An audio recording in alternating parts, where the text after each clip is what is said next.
कहानी शुरू होती है शंघाई सिटी से।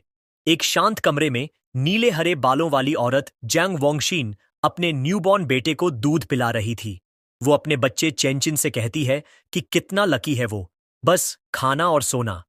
मुस्कुराते हुए बोली कि वो उसकी वजह से नींद खो रही है, लेकिन अगर वो स्वस्थ बड़ा हो जाए तो सब इसके काबिल है। उसे नहीं पता था कि ये बच्चा ऑर्डिनरी नहीं है।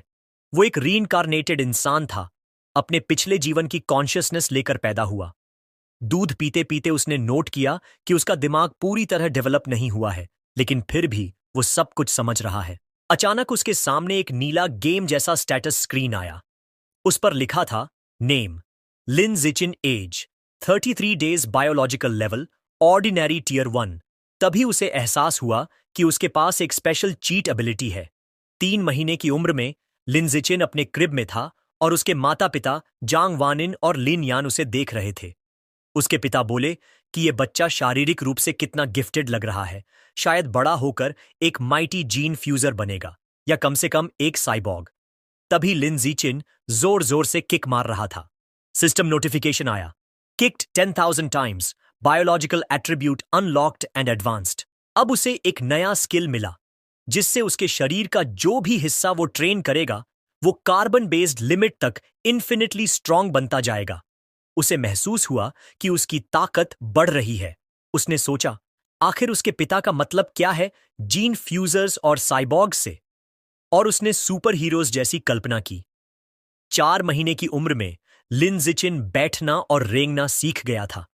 अपने पेरेंट्स को डराने से बचने के लिए वो रात में अकेले ट्रेनिंग करता था। हर बार जब वो क्रॉल करता, सिस्टम उसे पॉइंट से रिवॉर्ड करता। 1 महीने बाद 5 महीने की उम्र में वो चलना मास्टर कर चुका था। 6 महीने में वो अब अपने पेरेंट्स के सामने भी बैठ और क्रॉल सकता था, बिना ज्यादा अजीब लगे। एक दिन टीवी देखते वक्त न्यूज रिपोर्ट में एबरेंट बीस्ट्स दिखाई गईं, जिनसे लड़ने के लिए जीन फ्यूजर्स और साइबॉग्स दोनों साथ लड़ रहे थे। तभी पहली बार लिन जिचिन को समझ आया कि ये दुनिया उसकी पुरानी दुनिया से कितनी अलग है। उसने जाना कि इस धरती पर म्यूटेशन हो चुका है और टेरिफाइंग क्रीचर्स पैदा हुए हैं, जिन्हें एबरेंट बीस्ट्स कहते हैं। इनसे लड़ने के लिए इंसानों ने 2 रास्ते बनाए। 1. मैकेनिकल असेंशन, जहां इंसान अपने शरीर को टेक्नोलॉजी से मॉडिफाई करके पावरफुल साइबॉग्स बनते हैं। 2. जीन मॉडिफिकेशन, जहां इंसान एबरेंट बीस्ट्स के जीन्स को अपने साथ फ्यूज करके जीन फ्यूजर्स बनते हैं और मॉन्स्टर्स से अपनी शक्ति से लड़ते हैं। ये सब डेंजर्स समझकर रीइंकार्नेटेड लिन जीचिन ने ठान लिया कि वो अपने सिस्टम का इस्तेमाल करके सुरक्षित बड़ा होगा, धीरे धीरे इवॉल्व करेगा और इस खतरनाक दुनिया में सरवाइव करेगा। एक दिन डोरबेल बजी। जंग वोंगशिन दरवाजा खोलती है और सामने नीली ड्रेस पहनी हुई एक औरत खड़ी है, शू मिंग। वो उनका नया पड़ोसी है। शू मिंग अपने परिवार का परिचय कराती है, अपने पति शेनजानी और छोटी बेटी शेनकिंग हान का, जो एक डॉल पकड़कर खड़ी है। लिन जिचिन उस छोटी लड़की को देखता है जिसके बाल पर्पल हैं। वो मानता है कि शेनकिंग हान उसकी इस नई दुनिया की पहली दोस्त बनेगी और उसे महसूस होता है कि उनकी किस्मतें एक दिन गहराई से जुड़ेंगी। समय बीतता है और लिन जिचिन खुद को ट्रेनिंग में झोंक देता है। 7 महीने की उम्र में अपने यूज एंड एडवांस स्किल की वजह से वो दौड़ना, कूदना और बेसिक भाषा बोलना खुद से बातें करके सीख जाता है और हर एक्टिविटी से स्टैट पॉइंट्स कमाता है। 8 महीने में उसका ट्रेनिंग लेवल इतना बढ़ जाता है कि वो क्रिब में ही सिटअप्स और पुशअप्स करने लगता है। लेकिन वो ध्यान रखता है कि जब तक उसके पेरेंट्स आसपास ना हो तभी प्रैक्टिस करे। लेकिन एक दिन उसकी मां जैंग वोंगशिन बैल्कनी में जाती है और शॉक्ड हो जाती है जब देखती है कि उसका 8 महीने का बेटा सिटअप्स कर रहा है। वो अपनी आंखें मलती है, यकीन नहीं होता।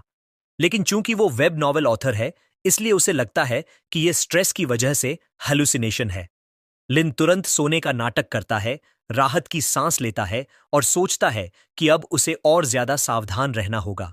कुछ दिनों बाद नहाते वक्त जैंग वोंगशिन को एक और बड़ा झटका लगता है। वो चिल्लाकर अपने पति लिन यन को बुलाती है। जब वो भागते हुए आते हैं तो वो दिखाती है कि उनका 8 महीने का बेटा डिफाइंड एबीएस बना चुका है। लिन यन हैरान रह जाता है। वो उत्साहित होकर कहता है कि शायद उनका बेटा 1 in a million प्रोडिजी है और उसका भविष्य बहुत ब्राइट होगा। चाहे जीन फ्यूजर बने या साइबॉर्ग।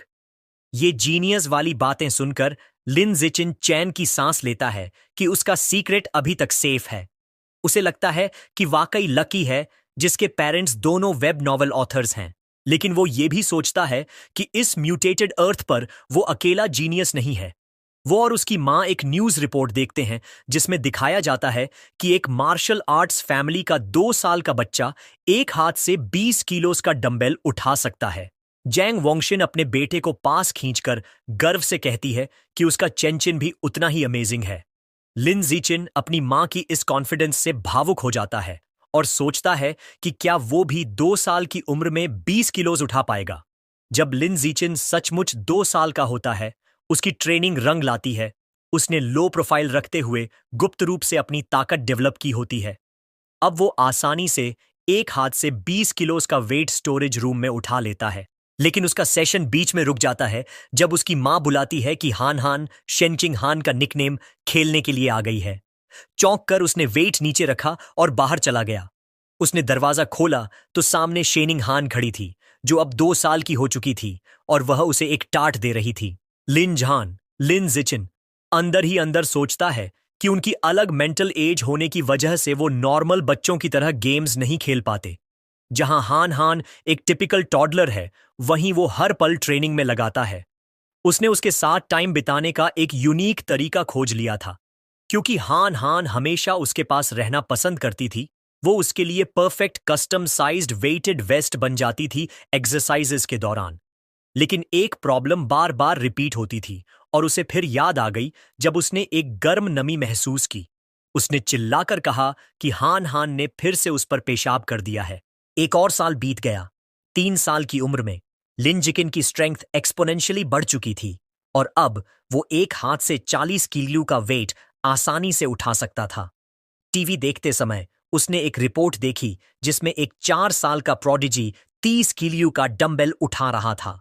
उसने संतुष्टि से नोट किया कि वो पहले से ही उससे ज्यादा स्ट्रांग है। लेकिन अपनी प्रोग्रेस के बावजूद उसका सिस्टम अभी भी उसे ऑर्डिनरी टीयर 1 दिखा रहा था।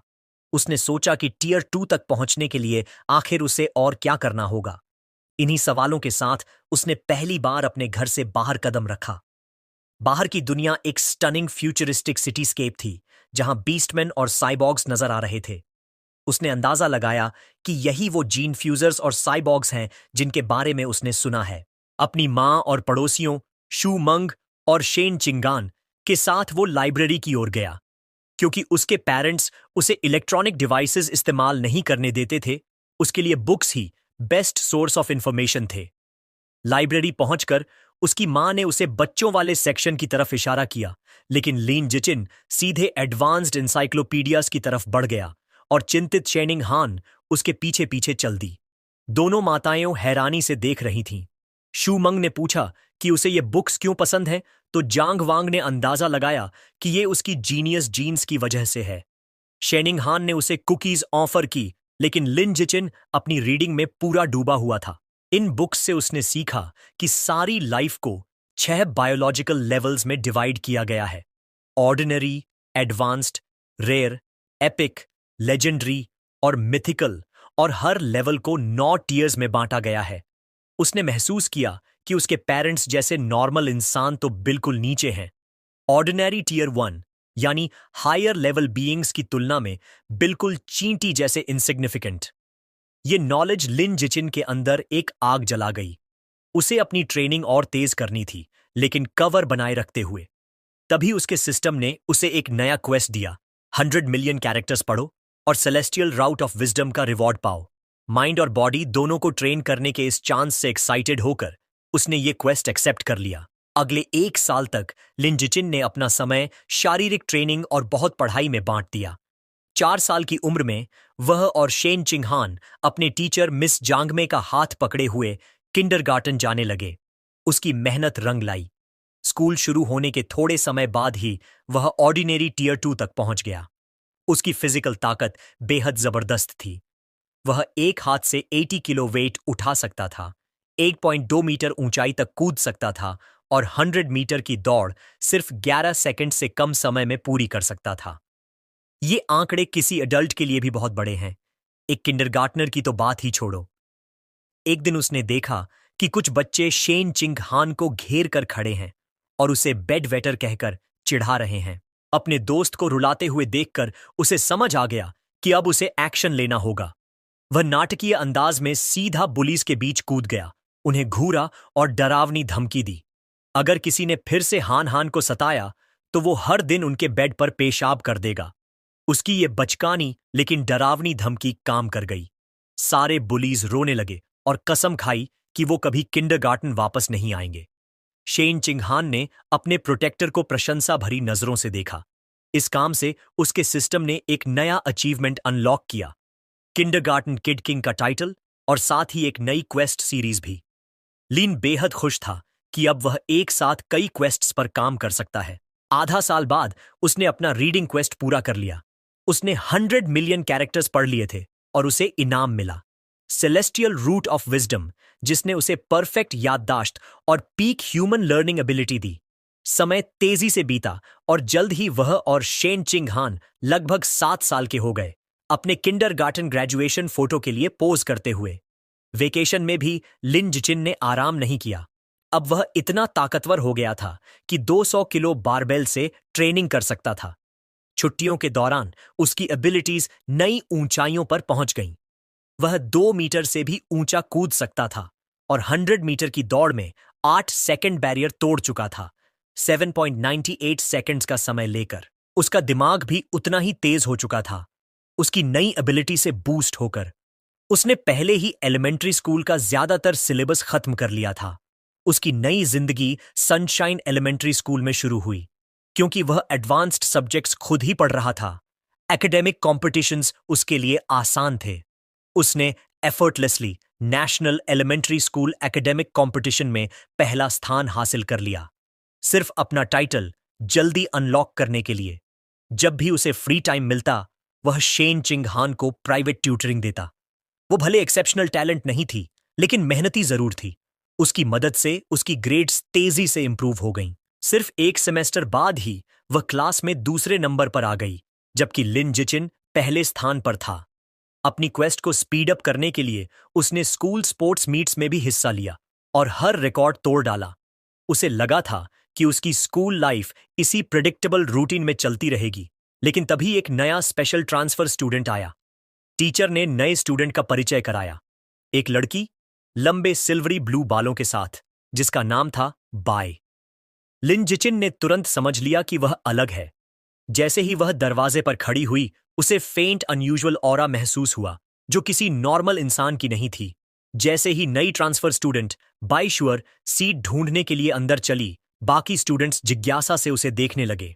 शेनचिंग हन झुककर लिन जिचिन, जिसे वो प्यार से श्याओचेन बुलाती है, से फुसफुसाती है कि बैशु के बाल कितने सुंदर हैं, बिल्कुल विंटर की स्नोफ्लेक्स जैसे। लेकिन लिन जिचिन का मूड ब्यूटी पर बात करने का नहीं था। जैसे ही बयू उसके पास आकर बैठी, उसका ध्यान उस अजीब नॉन ह्यूमन ऑरा पर था जो वो उससे महसूस कर रहा था। उसने सोचा, क्या ये कोई जीन फ्यूजर है या फिर किसी का डिसेंडेंट? आने वाले दिनों में बाई सबके लिए एक रहस्य साबित हुई। वो किसी से बात नहीं करती थी और जैसे ही क्लास खत्म होती, अपना सिर डेस्क पर रख देती और बिल्कुल हिलती भी नहीं। वो तो बमुश्किल वॉशरूम के लिए भी उठती थी।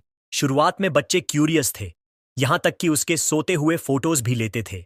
लेकिन जब उसका बिहेवियर वैसा ही रहा तो सबका इंटरेस्ट चला गया और क्लासरूम फिर से नॉर्मल हो गया। लेकिन 1 महीने बाद ये शांति टूट गई। एक अजीब फिनोमिनन शुरू हुआ। बावर के शरीर से एक सफेद चिपचिपा लिक्विड निकलने लगा। वो सब्सटेंस बहुत बदबूदार था और उसके कपड़ों और पैरों पर बहता रहा। बाकी स्टूडेंट्स ने घृणा से रिएक्ट किया और शिकायत करने लगे कि स्मेल कितनी खराब है। एक लड़का मजाक उड़ाते हुए गंदी बातें करने लगा और फिर अपनी पानी की बोतल उस पर उड़ेल दी, कहते हुए कि वो उसे वॉश कर रहा है। अपमानित और भीगी हुई बिशु ने डेस्क पर अपनी मुट्ठी भींच ली। आंसू उसके चेहरे पर बहने लगे और वो हल्की हल्की सिसकियों के साथ रोने लगी। बुलीज उसकी हालत देखकर जोर जोर से हंसने लगे। अपनी डेस्क से देखते हुए शेनकिंग हान ने चिंता भरी नजरों से लिन जिचिन से पूछा, क्या हम उसकी मदद कर सकते हैं? लिन जिचिन उलझन में था। उसने तो शुरू से महसूस किया था कि बायू खतरनाक है, तो फिर वो क्यों रो रही है? लेकिन उसने मदद करने का फैसला किया। जैसे ही वो बुलीज की तरफ बढ़ा, उसने अपनी सोच फिर से बदली। शायद वो सचमुच कोई खतरा नहीं, बस एक कमजोर लड़की थी जिसे सताया जा रहा था, और उसे कदम उठाना ही होगा। लिनीचुन सीधा मेन बुली के पास गया और उसकी कॉलर पकड़ ली। उसने नाम लेकर कहा, ग्वानचुन। एक डरावनी मुस्कान के साथ उसने उसे ऑर्डर दिया कि तुरंत बूमाओं की डेस्क साफ करो। ग्वानचुन डर के मारे हकलाने लगा और बोला, हाँ, अभी साफ करता हूं। बाकी बुलीज को भी पता था कि अब वो फंस चुके हैं, क्योंकि लिंडसी का नाम स्कूल में बदनाम था, पढ़ाई और लड़ाई दोनों में माहिर। यहां तक कि 6th ग्रेडर्स भी उससे पंगा नहीं लेते थे। डरकर सबने जल्दी जल्दी टिश्यूज उठाए और मेस साफ कर दिया। जब डेस्क साफ हो गई तो लिंडसियन की नजरें पूरे ग्रुप पर घूमी। उसने सबको ऑर्डर दिया कि तुरंत माफी मांगो। बुलीज पसीने से तरबतर डरते डरते लाइन में खड़े हो गए और सिर झुकाकर माफी मांगी, वादा किया कि अब कभी उसे तंग नहीं करेंगे। बुलीज के जाने के बाद बायू ने ऊपर देखा। उसकी आंखें आंसुओं से भरी थीं। उसने लिन जिचिन और शेन चिंगहान दोनों को शुक्रिया कहा। शेनिंगहान ने उसका कंधा थपथपाया और कहा, क्लासमेट्स को एक दूसरे की मदद करनी चाहिए। उस दिन से शेनिंगहान ने ठान लिया कि वो उस चुपचाप रहने वाली सफेद बालों वाली लड़की की दोस्त बनेगी और हर बार लिन जिचिन को भी अपने साथ घसीट लाती थी। धीरे धीरे तीनों साथ समय बिताने लगे। शेनिंगहान हमेशा सबसे अच्छे स्नैक्स पहले बयू को देती। एक दिन जब शेन चिंगहान ने उसे एक ट्रीट दी तो बाऊ झिझकी। उसने कहा, क्या तुम्हें मेरी स्मेल से घिन नहीं आती? मुझे माफ करना कि मैंने तुम पर भरोसा नहीं किया, लेकिन बचपन से सबने मुझे दूर रखा है। किसी का अच्छा होना इतना अनरियल लगता है कि मुझे लगता है मैं सपना देख रही हूं। बिशुअर हैरान रह गई जब शेनिंगहान ने मजबूती से कहा, यह सपना नहीं है। वो हल्की मुस्कान के साथ बोली, मुझे पता है कैसा लगता है। मैं कभी तुमसे घिन नहीं करूंगी। अगर तुम चाहो तो हम हमेशा के लिए दोस्त रहेंगे। उसने हल्के गुस्से के साथ लिंडिक को भी इस वादे में खींच लिया। भावनाओं से भरकर बाशुअर ने शीनिंगहान को कसकर गले लगा लिया। उसकी आंखों से आंसू बहने लगे और उसने उनका बार बार शुक्रिया किया। थोड़ा संभलने के बाद उसने कहा कि वो भी उन्हें एक गिफ्ट देना चाहती है। उसने एक नेकलेस निकाला जिसमें 2 बीस्ट फैंग्स थे और बताया कि ये उसकी मां का बर्थडे गिफ्ट था। उसने कहा कि ये उनकी दोस्ती का सिंबल होगा। शेनिंगहान ने खुशी खुशी हामी भरी। तीनों बच्चे स्कूल यार्ड में खड़े हुए डूबते सूरज की रोशनी में खुशी खुशी बोल पड़े, हम हमेशा दोस्त रहेंगे। लेकिन जैसे ही उनकी नई दोस्ती मजबूत हुई, अचानक सब बदल गया। एक दिन शेनिंगहान हैरान रह गई जब उसे पता चला कि बायू ने स्कूल छोड़ दिया है। लिंडिचिन ने इसकी पुष्टि की, बताते हुए कि उसने उसे खुद विथड्रॉल पेपर्स भरते देखा था। उसकी यादों में वो मोमेंट ताजा हो गया। उसने प्रिंसिपल के ऑफिस के दरवाजे से देखा था, जहां बायू प्रिंसिपल के साथ थी और एक बड़ा डरावना आदमी साइबरनेटिक आर्म्स के साथ खड़ा था। प्रिंसिपल ने उस आदमी को भरोसा दिलाया कि बैशु के सारे पेपर पूरे हो गए हैं और उसकी जानकारी गोपनीय रखी जाएगी। ये देखकर लिन जिचिन का शक पक्का हो गया कि बैशु की पहचान साधारण नहीं थी। उस दिन के बाद उसने उसे फिर कभी नहीं देखा और सोचता रह गया कि असल में वो कौन थी। कुछ समय बाद लिन जिचिन घर पर अपनी मां जांग वांगशिन को शोल्डर मसाज दे रहा था। मां ने चैन की सांस ली और बोली कि टाइपिंग के लंबे दिन के बाद ये मसाज बिल्कुल परफेक्ट है। अंदर ही अंदर लिन जिचिन ने नोट किया कि उसने ये प्रोफेशनल मसाज स्किल्स अपने सेलेस्टियल रूट ऑफ विजडम की वजह से सीखे हैं और उसे हैरानी हुई कि ये इतनी काम की निकली। उनकी शांत शाम को एक बड़ी खबर ने तोड़ दिया। न्यूज रिपोर्ट में दिखाया गया कि क्योटो प्रोडिजी ने फिर से कमाल कर दिया। सिर्फ 10 साल की उम्र में उसने अबेरेंट बीस्ट जीन्स के साथ सफल फ्यूजन कर लिया था और अब वह एक हाथ से 500 किलो की चट्टान उठा सकता था। लिन जिचिन ने उस लड़के को पहचाना और झटका खाया कि उसका प्रतिद्वंदी पहले ही जीन फ्यूजन शुरू कर चुका है।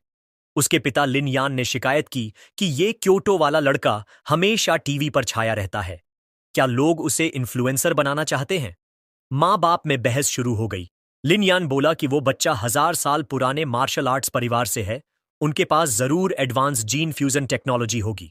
जांग वांगशिन ने तर्क दिया कि बच्चे को गिनी पिग बनाना गलत है। पिता ने पलटकर कहा कि ऐसे परिवारों के लिए परिवार की इंटरेस्ट सबसे ऊपर होती है। मां ने तंज कसते हुए कहा, तुम्हें तो सब पता है। उनकी बहस के बीच लिन जिचिन गहरी सोच में था। उसे याद आया कि फ्यूजन से पहले वो लड़का 100 किलो उठाता था, अब 500 किलो, यानी 5 गुना ताकत। लेकिन लिन जिचिन सिर्फ 8 साल की उम्र में बिना किसी जीन फ्यूजन के एक हाथ से 300 किलो उठा लेता था। उसने आत्मविश्वास से मुट्ठी बांधी और तय किया कि उसका पोटेंशियल कहीं ज्यादा बड़ा है। लेकिन यह कॉन्फिडेंस ज्यादा देर नहीं रहा। अगली खबर ने उसे डर का असली मतलब सिखा दिया। ब्रेकिंग न्यूज में दिखाया गया कि पड़ोसी देश का एक शहर पूरी तरह बर्बाद हो गया है एक विशाल धमाके में। फुटेज में दिखा कि हमला विशाल एबरेंट रैट्स ने किया था। स्क्रीन पर डरावने नजारे आए। राक्षसी चूहे खंडहरों में दौड़ते हुए एक औरत को अपने जबड़े में पकड़ लेते हैं और उसे बेरहमी से खा जाते हैं। रिपोर्ट में बताया गया कि इसके पीछे हेरेटिक्स कल्ट है, एक गुप्त संगठन जो इन राक्षसी जानवरों को अपने फायदे के लिए नियंत्रित करता है। एक प्रेस कॉन्फ्रेंस में सकुरा कंट्री के अधिकारी ने अंतर्राष्ट्रीय मदद की गुहार लगाई। लिन जिचिन ने समझा कि ये हेरेटिक्स इंसानियत के गद्दार हैं। उसे सुकून मिला कि वो एक शक्तिशाली और सुरक्षित देश में पैदा हुआ है, जहां वो छुपकर मजबूत हो सकता है। तभी बाहर से सोनिक बूम्स की आवाज आई। वो खिड़की पर दौड़ा और पर्दे हटाए। रात के आसमान में भारी हथियारों से लैस साइबॉग्स की एक टुकड़ी उड़ रही थी। उसने सोचा कि इतने लोग क्यों तैनात किए गए हैं। उम्मीद की कि कुछ बुरा ना हो। अगली सुबह सब कुछ सामान्य दिखा। लिन जिचिन बाहर शीनिंग हान का इंतजार कर रहा था। वो दौड़ती हुई आई और माफी मांगी कि लेट हो गई। जैसे ही वो पास आई, लिन जिचिन ने कुछ अजीब देखा। उसके गले में लटक रहा बीस्ट फैंग नेकलेस जो बैशू ने उन्हें दिया था, चमकने लगा। नीली रोशनी निकल रही थी और उसने तुरंत पहचान लिया कि यह किसी एबेरेंट बीस्ट का दांत है, वही गैर मानवीय आभा जिसकी उसने पहले झलक महसूस की थी। रोशनी उतनी ही जल्दी गायब हो गई जितनी जल्दी आई थी। दोनों ने इसे ज्यादा ध्यान नहीं दिया, लेकिन लिन जिचिन के मन में खौफ बैठ गया।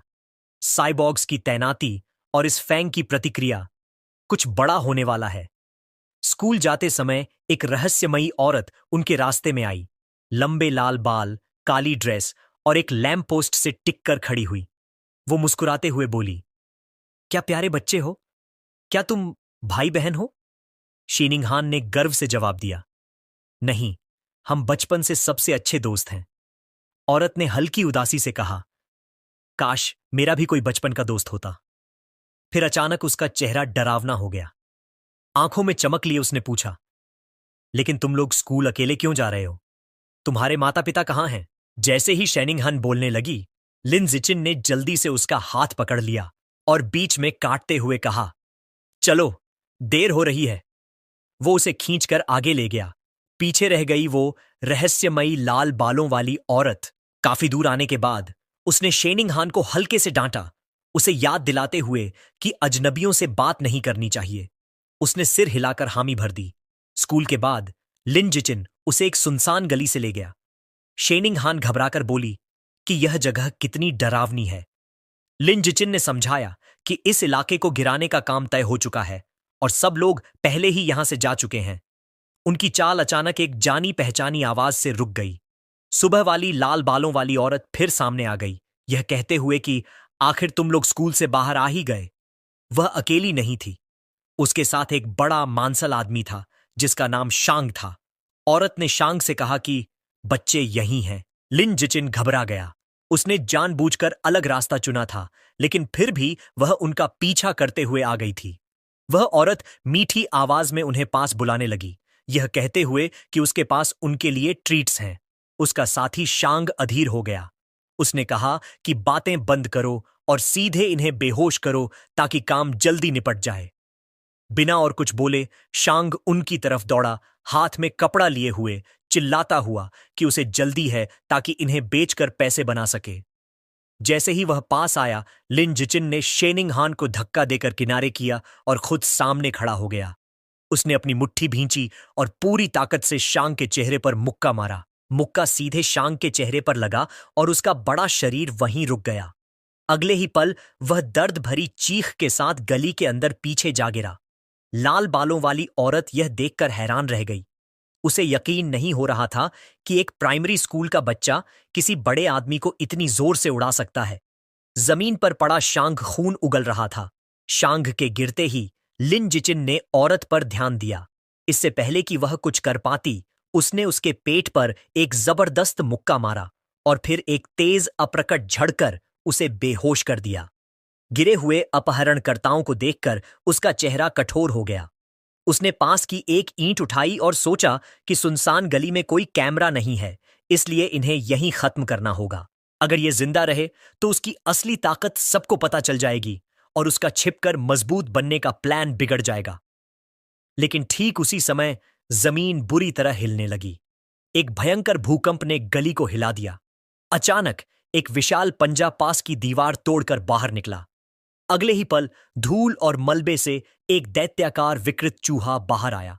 वह राक्षसी चूहा बच्चों को नजरअंदाज कर सीधे बेहोश औरत की ओर झपटा, लेकिन उसे खाने के बजाय उसने पंजे से उसका सिर धड़ से अलग कर दिया। फिर उसने कटा हुआ सिर उठा लिया। यह देखकर शेनिंग हान चीख पड़ी। खतरे को पहचानते हुए लिन जिचिन ने उसे अपनी बाहों में उठा लिया और बोला, यह एक दैत्य चूहा है, हमें सुरक्षित जगह भागना होगा। वह तुरंत मुड़ा और उसे लेकर भाग निकला। भागते भागते अचानक आसमान में लाल और सुनहरे रंग की एक चमक दौड़ती है। एक फीमेल साइबॉर्ग जिसकी सुनहरी बाल थे और हेलमेट पर खरगोश जैसे कान लगे थे, बिजली जैसी तेजी से गली में आ उतरती है। उसकी गति इतनी अविश्वसनीय थी कि वो मानो धुंधली परछाई की तरह मॉन्स्टर चूहे के पास से निकल गई। लिन जिचिन के कंधे के ऊपर से देखते हुए शेनिंग हान हैरान होकर चिल्लाती है कि वो साइबॉर्ग कितनी तेज है। साइबॉर्ग बड़ी निपुणता से मॉन्स्टर के पीछे उतरती है और हमला करने की तैयारी करती है। उसका दस्ताना चमक उठता है और वो अपना हथियार चार्ज करते हुए ऐलान करती है, एनेस्थेटिक स्मोक। वो प्रोजेक्टाइल दागती है जो गली को हिला देने वाले धमाकों के साथ फटते हैं। लिन जिचिन तुरंत शेनिंग हान को अपनी बाहों से ढककर ब्लास्ट से बचाता है। विस्फोटों में फंसा मॉन्स्टर चूहा दर्द में दहाड़ता है और एनेस्थेटिक धुएं से चकरा जाता है। मौका देखते ही साइबॉर्ग आगे बढ़ती है और तेज वारों की झड़ी लगाकर कमजोर जानवर को खत्म कर देती है। बाद में लिन जिचिन घर पर न्यूज रिपोर्ट देखता है जिसमें इस घटना को दिखाया जाता है। वो लड़ाई का गहराई से विश्लेषण करता है और निष्कर्ष निकालता है कि उस साइबॉर्ग की ताकत बहुत ऊंची नहीं थी। उसे पहले मॉन्स्टर को कमजोर करना पड़ा और फिर भी उसे खत्म करने में पूरे 7 मिनट लगे। वो सोचता है कि मॉन्स्टर चूहे कितने खतरनाक जीव होते हैं, जो 10 मीटर से ज्यादा लंबे हो सकते हैं और ऑर्डिनरी 5th टियर तक पहुंच सकते हैं। हालांकि वो दोनों सुरक्षित बच निकले, यह घटना उसे फिर याद दिलाती है कि यह दुनिया कितनी खतरनाक है। वह निश्चय करता है कि उसे और भी कठोर प्रशिक्षण करना होगा ताकि खुद को और अपने अपनों को बचा सके। इसके बाद उसे अपने ट्रेनिंग स्पेस में देखा जाता है, जहां वो भारी बारबेल के साथ वेटेड स्क्वाट्स कर रहा होता है। सिस्टम उसे इसके लिए पॉइंट से पुरस्कृत करता है। भले ही मॉन्स्टर चूहों का खतरा मंडरा रहा है, जिंदगी आगे बढ़ती रहती है। कुछ ही समय बाद लिन जिचिन और शेनिंग हान अपने 9वें जन्मदिन का जश्न मनाते हैं। दोनों परिवार एक बड़े केक के इर्द गिर्द जमा होते हैं। विश मांगने के बाद दोनों एक दूसरे को तोहफे देते हैं। अपनी सेलेस्टियल रूट ऑफ विजडम की बदौलत लिन जिचिन ने सिर्फ एक रात में खुद से नक्काशी सीख ली थी और शेनिंग हान के लिए बारीक डिजाइन वाला लकड़ी का हेयर पिन बना डाला। शेनिंग हान बहुत खुश हो जाती है, उसे बालों में लगाकर मुस्कुराती है और कहती है कि उसे यह बहुत पसंद है। समय तेजी से बीतता है और दोनों एलिमेंट्री स्कूल से ग्रेजुएट होकर मिडिल स्कूल शुरू करते हैं। इसी समय सिस्टम उसे नोटिफाई करता है कि उसने 9 साल की कंपल्सरी एजुकेशन पूरी करके नया अचीवमेंट हासिल किया है। किंडरगार्टन किड किंग और एलिमेंट्री स्कूल टॉप डॉग दोनों टाइटल्स अनलॉक हो जाते हैं।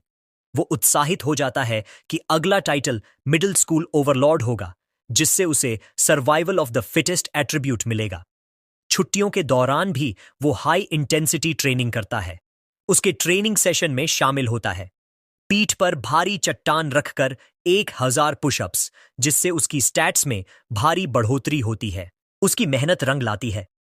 स्कूल शुरू होने से ठीक पहले 10 किलोमीटर दौड़ के बाद उसका सिस्टम ऐलान करता है कि उसकी बायोलॉजिकल लेवल बढ़कर ऑर्डिनरी 3rd टियर तक पहुंच गई है। उसके शारीरिक गुण आश्चर्यजनक रूप से बढ़ गए थे। अब वह एक हाथ से 700 किलो उठा सकता था, 4 मीटर ऊंचाई तक कूद सकता था और 100 मीटर की दौड़ केवल 6 सेकंड में पूरी कर सकता था। अपनी ताकत बढ़ते हुए देखकर वह सोचता है कि क्योटो का प्रोडिजी अब किस स्तर पर पहुंच चुका होगा। संयोग से स्कूल शुरू होने से एक रात पहले टीवी पर एक नई खबर प्रसारित होती है। रिपोर्ट में बताया जाता है कि अब 14 साल का हो चुका प्रोडिजी विशाल चींटी के जीन के साथ फ्यूज हो चुका है और एक हाथ से 2000 किलो का मिश्र धातु ब्लॉक उठा सकता है। लिन जिचिन गणना करता है कि चूंकि विशाल चींटी के जीन ताकत को 4 से 8 गुना तक बढ़ा देते हैं, तो प्रोडिजी की असली ताकत बिना जीन के सहारे लगभग 500 किलो ही है। इसका मतलब यह था कि वह अब भी बुनियादी रूप से प्रोडिजी से ज्यादा ताकतवर है। यह सोचकर उसके चेहरे पर मुस्कान आ जाती है और वह कल्पना करता है कि भविष्य में जीन फ्यूजन के साथ वह कितना शक्तिशाली बनेगा। अगले दिन मिडिल स्कूल शुरू होता है। शहर का टॉप स्टूडेंट होने की वजह से सभी बेहतरीन मिडिल स्कूल्स ने उसे अपने यहां बुलाने की कोशिश की थी, लेकिन उसने शंघाई मिडिल स्कूल का निमंत्रण स्वीकार किया, इस शर्त पर कि शेनिंग हान भी उसी की क्लास में होगी। रजिस्ट्रेशन के समय प्रिंसिपल और नए क्लास टीचर उनका स्वागत करते हैं और बताते हैं कि वे उस पर कितना भरोसा कर रहे हैं। थोड़ी औपचारिक बातों के बाद वह बहाना बनाकर शेनचिंग हान के साथ वहां से निकल जाता है। दरअसल शंघाई मिडिल स्कूल चुनने का असली कारण उसकी बेहतरीन खेल सुविधाएं थीं। उन्होंने तय किया था कि क्लास शुरू होने से पहले स्कूल के कोर्ट पर बैडमिंटन खेलेंगे। कोर्ट पर उत्साहित शेनिंग हान कहती है कि अब खेल शुरू करना चाहिए। वह शॉट लगाते हुए अपने अंदाज में उसे फेरीज कर्व बॉल कहती है। लिन जिचिन आसानी से शटलकॉक को हवा में पकड़ लेता है, लेकिन उनका खेल बीच में ही रुक जाता है। एक ग्रुप सीनियर स्टूडेंट्स वहां आ जाता है और उनका लीडर, जिसने उलटी कैप पहन रखी थी, शटलकॉक छीन लेता है और कहता है कि यह कोर्ट उनके लिए रिजर्व है। उसके दोस्त मजाक उड़ाते हुए कहते हैं कि शेनिंग हान चाहें तो उनके साथ खेल सकती है। शेनिंग हान डटकर जवाब देती है कि उन्हें नियमों का पालन करना चाहिए और वे लोग पहले आए थे। लिन जिचिन उसकी ओर बढ़ते सीनियर्स को ठंडी नजर से देखता है और सख्त लहजे में कहता है कि वह शेनिंग हान से दूर रहें और याद रखें कि पहले आओ पहले पाओ का नियम लागू होता है। लीडर घमंडी अंदाज में हंसते हुए कहता है कि अब कोर्ट उसी का है। वह शटलकॉक उठाता है और सर्व करने ही वाला होता है कि लिन जिचिन हरकत में आ जाता है। वह ठंडे स्वर में कहता है कि अब से यहां सिर्फ उसके नियम चलेंगे। वह जबरदस्त ताकत के साथ उछलता है और शटलकॉक को इतनी तेजी से स्मैश करता है कि वह सफेद धुंध की तरह कोर्ट के पार निकल जाता है। ताकत इतनी जबरदस्त होती है कि लीडर के पास रिएक्ट करने का भी वक्त नहीं मिलता। टकराव से उसका रैकेट चकनाचूर हो जाता है और उसकी कैप उड़कर गिर जाती है। सीनियर्स के चेहरे पर पसीना और डर साफ झलकता है। वे कांपते हुए सोचते हैं कि क्या लिन जिचिन इंसान भी है या फिर कोई जीन फ्यूजर। उनमें से एक घबराकर कहता है कि अगर शॉट थोड़ा सा भी इधर उधर हुआ होता तो उनके बॉस का सिर उड़ गया होता। डरे हुए सीनियर्स गहरी झुककर माफी मांगते हैं और कहते हैं कि अब वे नियम समझ गए हैं और तुरंत चले जाएंगे। फिर वे जल्दी से वहां से भाग निकलते हैं। शायद उस घटना की खबर फैल गई थी, क्योंकि उसके बाद कभी किसी ने लिन जिचिन या शेन चिंग हान को परेशान करने की हिम्मत नहीं की। स्कूल जीवन बाकी लगभग वैसा ही था, बस अब यह बड़ा था और सुविधाएं बेहतर थीं। पढ़ाई में लिन जिचिन बहुत आगे था, क्योंकि वह मिडिल स्कूल का पूरा कोर्स पहले ही पूरा कर चुका था। क्लास में वह अक्सर दिलचस्प किताबें पढ़कर समय बिताता था। रात को वर्कआउट के बाद वह अपने सेलेस्टियल रूट ऑफ विजडम का इस्तेमाल कर ऑनलाइन नए नए स्किल्स सीखता, जैसे कुकिंग, फोटोग्राफी, ड्राइविंग, स्विमिंग और कई तरह के खेल। Middle school Overlord title unlock करने के लिए उसने सिर्फ हर विषय में पहला स्थान ही नहीं पाया, बल्कि स्कूल को नेशनल प्रतियोगिताओं में भी रिप्रेजेंट किया। और आखिरकार वह ढेरों ट्रॉफीज के बीच खड़ा दिखाई दिया। लो, प्रोफाइल बनाए रखने के लिए वह जानबूझकर हर प्रतियोगिता में पहला स्थान नहीं लेता था। पूरा एक सेमेस्टर बीत गया, लेकिन टाइटल अब तक अनलॉक नहीं हुआ। हालांकि उसके शानदार प्रदर्शन ने उसे कई फैन गर्ल्स दिला दी, जो उसकी डेस्क पर ढेरों लव लेटर्स छोड़ जाती थीं। लेकिन उसने उन सबको नजरअंदाज कर दिया। शेन चिंग हान को ट्यूशन देने के अलावा वह आने वाले स्कूल स्पोर्ट्स फेस्टिवल पर ध्यान केंद्रित कर रहा था। उसे विश्वास था कि अगर उसने उसमें पूरी तरह दबदबा बना लिया तो आखिरकार टाइटल अनलॉक हो जाएगा। फेस्टिवल के लिए उसने सिर्फ 3 इवेंट्स चुने, शॉट पुट, हाई जंप और स्प्रिंटिंग, जो क्रमशः ताकत, छलांग और गति का प्रतिनिधित्व करते थे। शॉटपुट में उसने आश्चर्यजनक 201.1 मीटर तक थ्रो किया। हालांकि उसने खुद को सुपर ह्यूमन न दिखाने के लिए काफी कंट्रोल किया, फिर भी वह आसानी से तीनों इवेंट्स में पहला स्थान ले गया। जब वह शेनिंगहान के साथ बैठा अपना गोल्ड मेडल निहार रहा था, तभी उसे अपने शरीर में नई ताकत उभरती हुई महसूस हुई। एक सिस्टम नोटिफिकेशन प्रकट हुआ जिसमें घोषणा हुई कि उसकी उपलब्धियां बाकी सभी छात्रों से बहुत आगे निकल जाने के कारण उसने middle school Overlord title unlock कर लिया है। तीनों स्कूल एज टाइटल्स अनलॉक होने के साथ ही dominant 9 years of compulsory education achievement पूरा हो गया और उसे नया बायोलॉजिकल एट्रीब्यूट मिला, सर्वाइवल ऑफ द फिटेस्ट। उस ताकत को अपने अंदर बहता महसूस करते हुए लिन जिचिन ने संतोष के साथ महसूस किया कि टाइटल आखिरकार अनलॉक हो गया है। जैसे ही लिन जिचिन और शेनिंगहान स्कूल छोड़ते हैं, वो अपने नए survival of the fittest attribute के बारे में सोचता है। ये एबिलिटी एक प्रेडेटर को दूसरे क्रीचर्स की लाइफ एसेंस खाकर इवॉल्व करने देती है। वो सोचता है लाइफ एसेंस क्या होता है। वो सोच में खो जाता है जब तक शेनिंगहान उसे रोकती है। हकीकत में वापस आकर उसे एक आइडिया आता है। वो शेनिंगहान से पूछता है कि क्या वो उसका बीस्ट फैंग नेकलेस बोरो कर सकता है। वो मान जाती है और उसे दे देती है। जैसे ही उसकी उंगलियां फैंग को छूती हैं, सिस्टम नोटिफिकेशन आता है। इसमें लिखा होता है कि उसने एबिसल जायंट बटरफ्लाई की लाइफ एसेंस का एक ट्रेस डिवावर कर लिया है और नया गाइड बुक खुल गया है जिसमें 1% प्रोग्रेस है। उसके आसपास एक बड़ी अंधेरी तितली की स्पेक्ट्रल इमेज आती है जिसके पंखों पर आंखें होती हैं। वो चौंक जाता है कि फैंग असल में बटरफ्लाई का टूथ है। उस रात और जानने की उम्मीद में वो एबिसल जायंट बटरफ्लाई के बारे में ऑनलाइन सर्च करता है, परंतु उसे कोई रिजल्ट नहीं मिलता। समझ जाता है कि उसे इस एग्जॉटिक बीस्ट को खुद पढ़ना पड़ेगा। उसे याद आता है कि बाई शुअर ने उन्हें 2 फैंग दिए थे। वो अपने बैग में खोजता है और दूसरा फैंग निकालता है। दूसरा फैंग पकड़कर वो फिर से उसकी पावर अब्सॉर्ब करता है। एक और सिस्टम नोटिफिकेशन आता है जो बताता है कि उसने दूसरे लाइफ एसेंस का ट्रेस भी डिवावर कर लिया है, पर गाइड बुक प्रोग्रेस सिर्फ 2% तक बढ़ा है। वो फैंग को देखकर निराश होता है, समझता है कि उसमें लाइफ एसेंस ज्यादा नहीं बचा है। वो सोचता है कि एबिसल जायंट बटरफ्लाई की पूरी पावर अनलॉक करने के लिए उसे कोई और तरीका ढूंढना पड़ेगा। अगले दिन स्कूल के बाद अपनी ट्रेनिंग तेज करने और किसी भी एबेरेंट बीस्ट से जल्दी बचने के लिए लिन जिचिन रोज स्कूल जाने आने में शेनिंगहान को बाइक पर लेकर जाता है। जब वे स्कूल के मैदान से बाहर निकल रहे होते हैं, एक आदमी उन्हें बुलाता है। ट्रैक सूट पहने आदमी जिचिन को रोकता है और खुद को कोच गुओ बताता है, जो स्कूल की मार्शल आर्ट्स टीम का कोच है। वो लिन जिचिन की खेल प्रतियोगिता में परफॉर्मेंस की तारीफ करता है, जहां उसने स्कूल हिस्ट्री का सबसे अच्छा प्रदर्शन किया था। उत्साह से वो फॉर्मली उसे टीम ज्वाइन करने का इनविटेशन देता है, बोलता है कि उसकी एथलेटिक टैलेंट उसकी पढ़ाई से ज्यादा है। कोच गुओ उसे हां कहने को कहता है, पर सोचने के लिए भी टाइम देता है।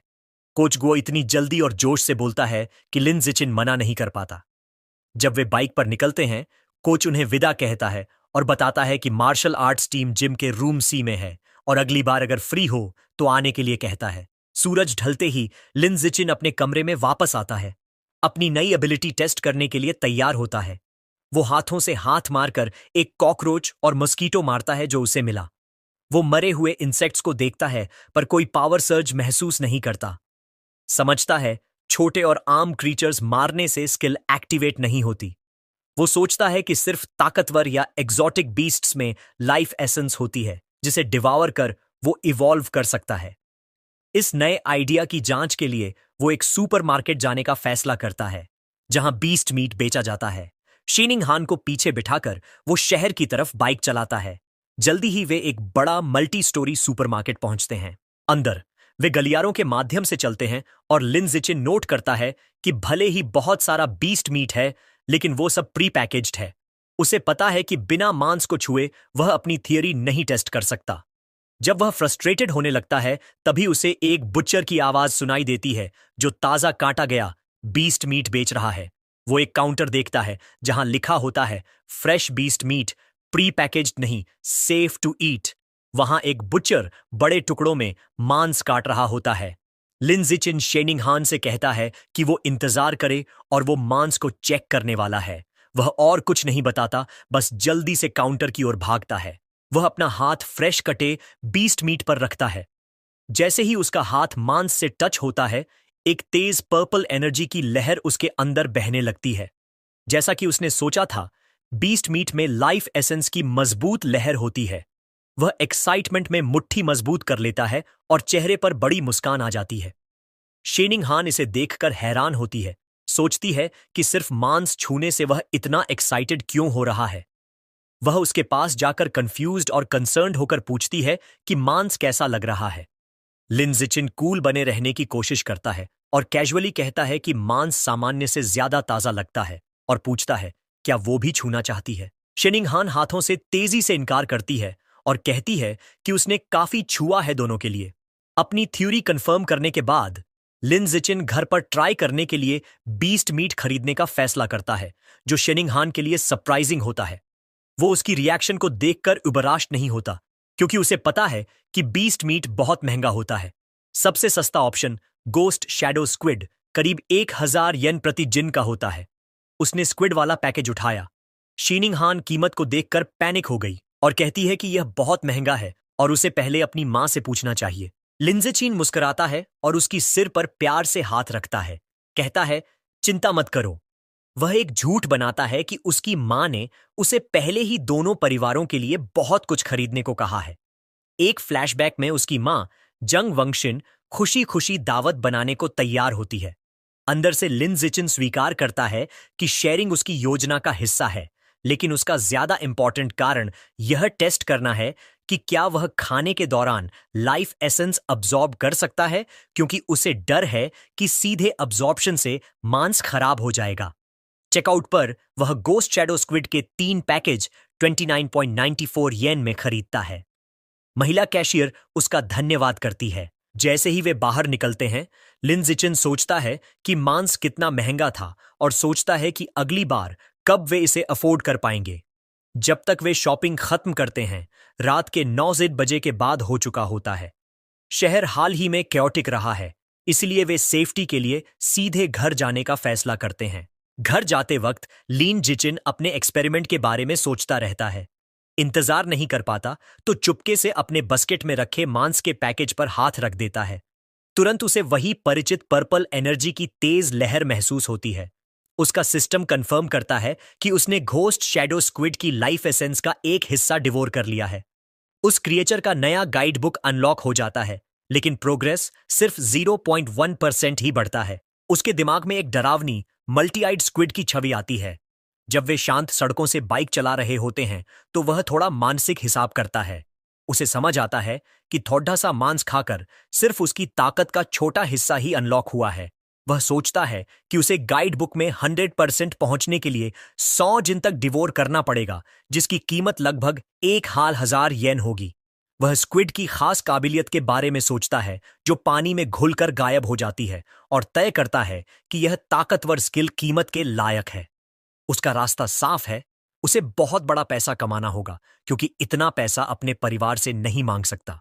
फिर उसे याद आता है कि मांस खरीदने का दूसरा कारण यह था कि टेस्ट करे कि क्या लाइफ एसेंस को एब्जॉर्ब करने से मांस खराब हो जाता है। वह पैकेज देखता है। मांस अब भी बिल्कुल ताजा लग रहा है। वह खुश हो जाता है कि एसेंस लेने से मांस खराब नहीं होता।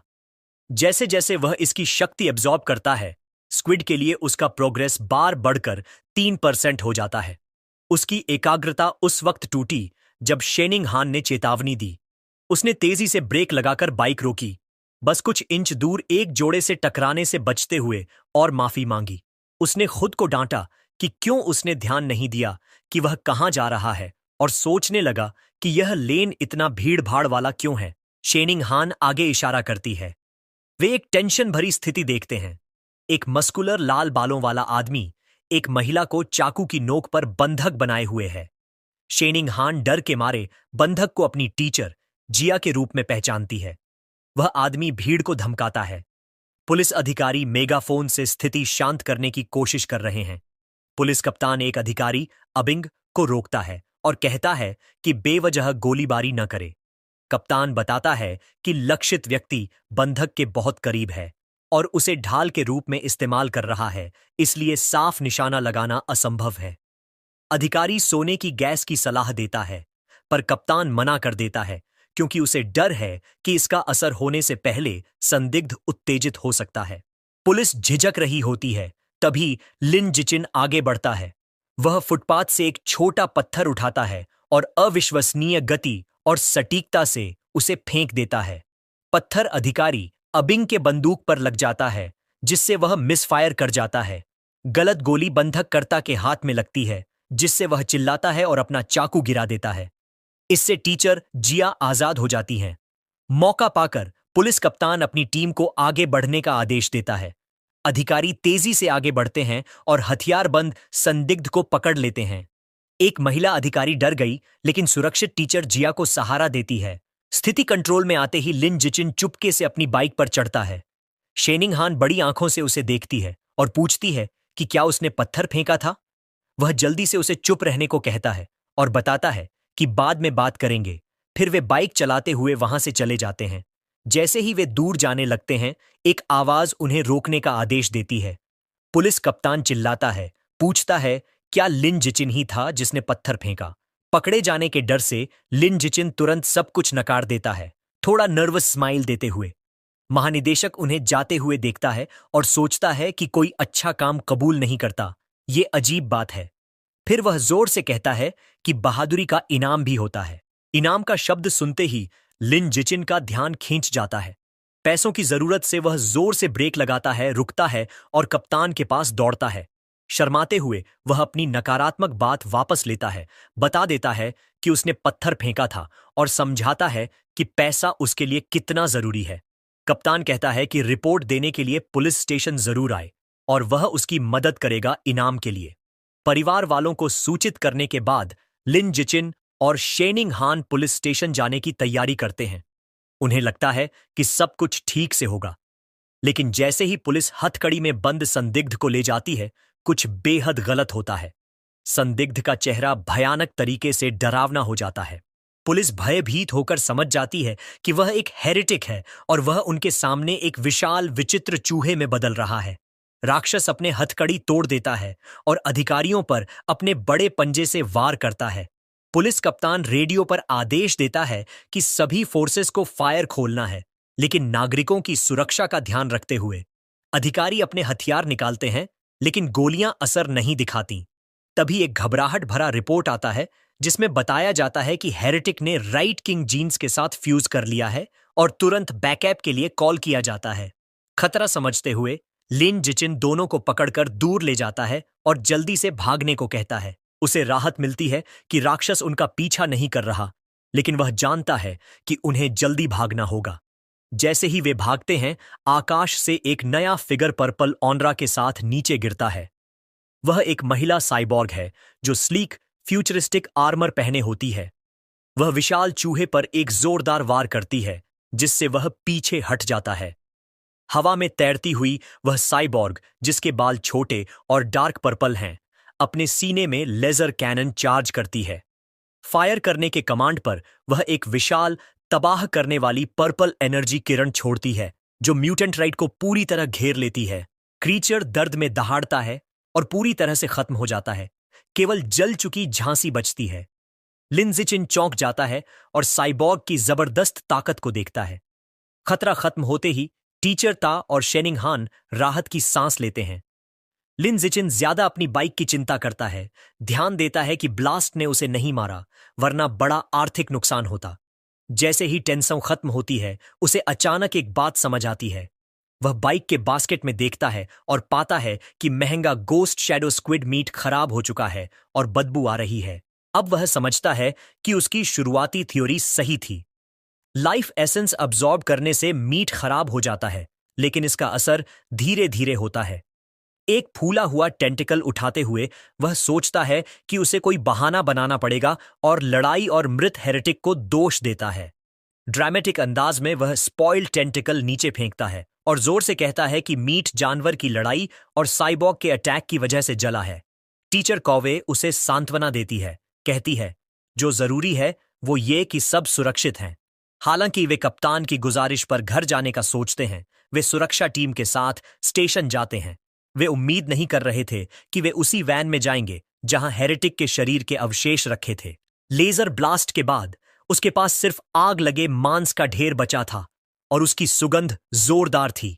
जैसे ही वह बदबूदार वैन में बैठता है, लिन जिचिन को दूसरी बात याद आती है।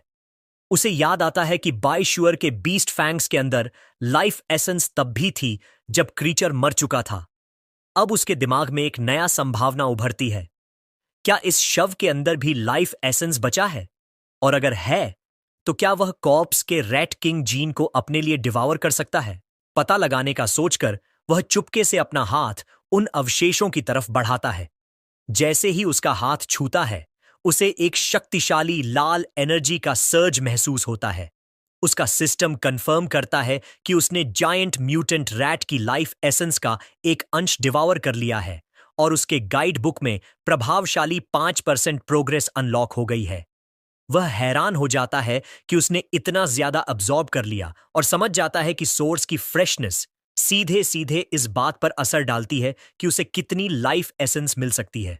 उसे एस्कॉर्ट कर रहे ऑफिसर अबिंग उसकी हरकत नोटिस करते हैं और उसे चुपचाप बैठो कहते हैं।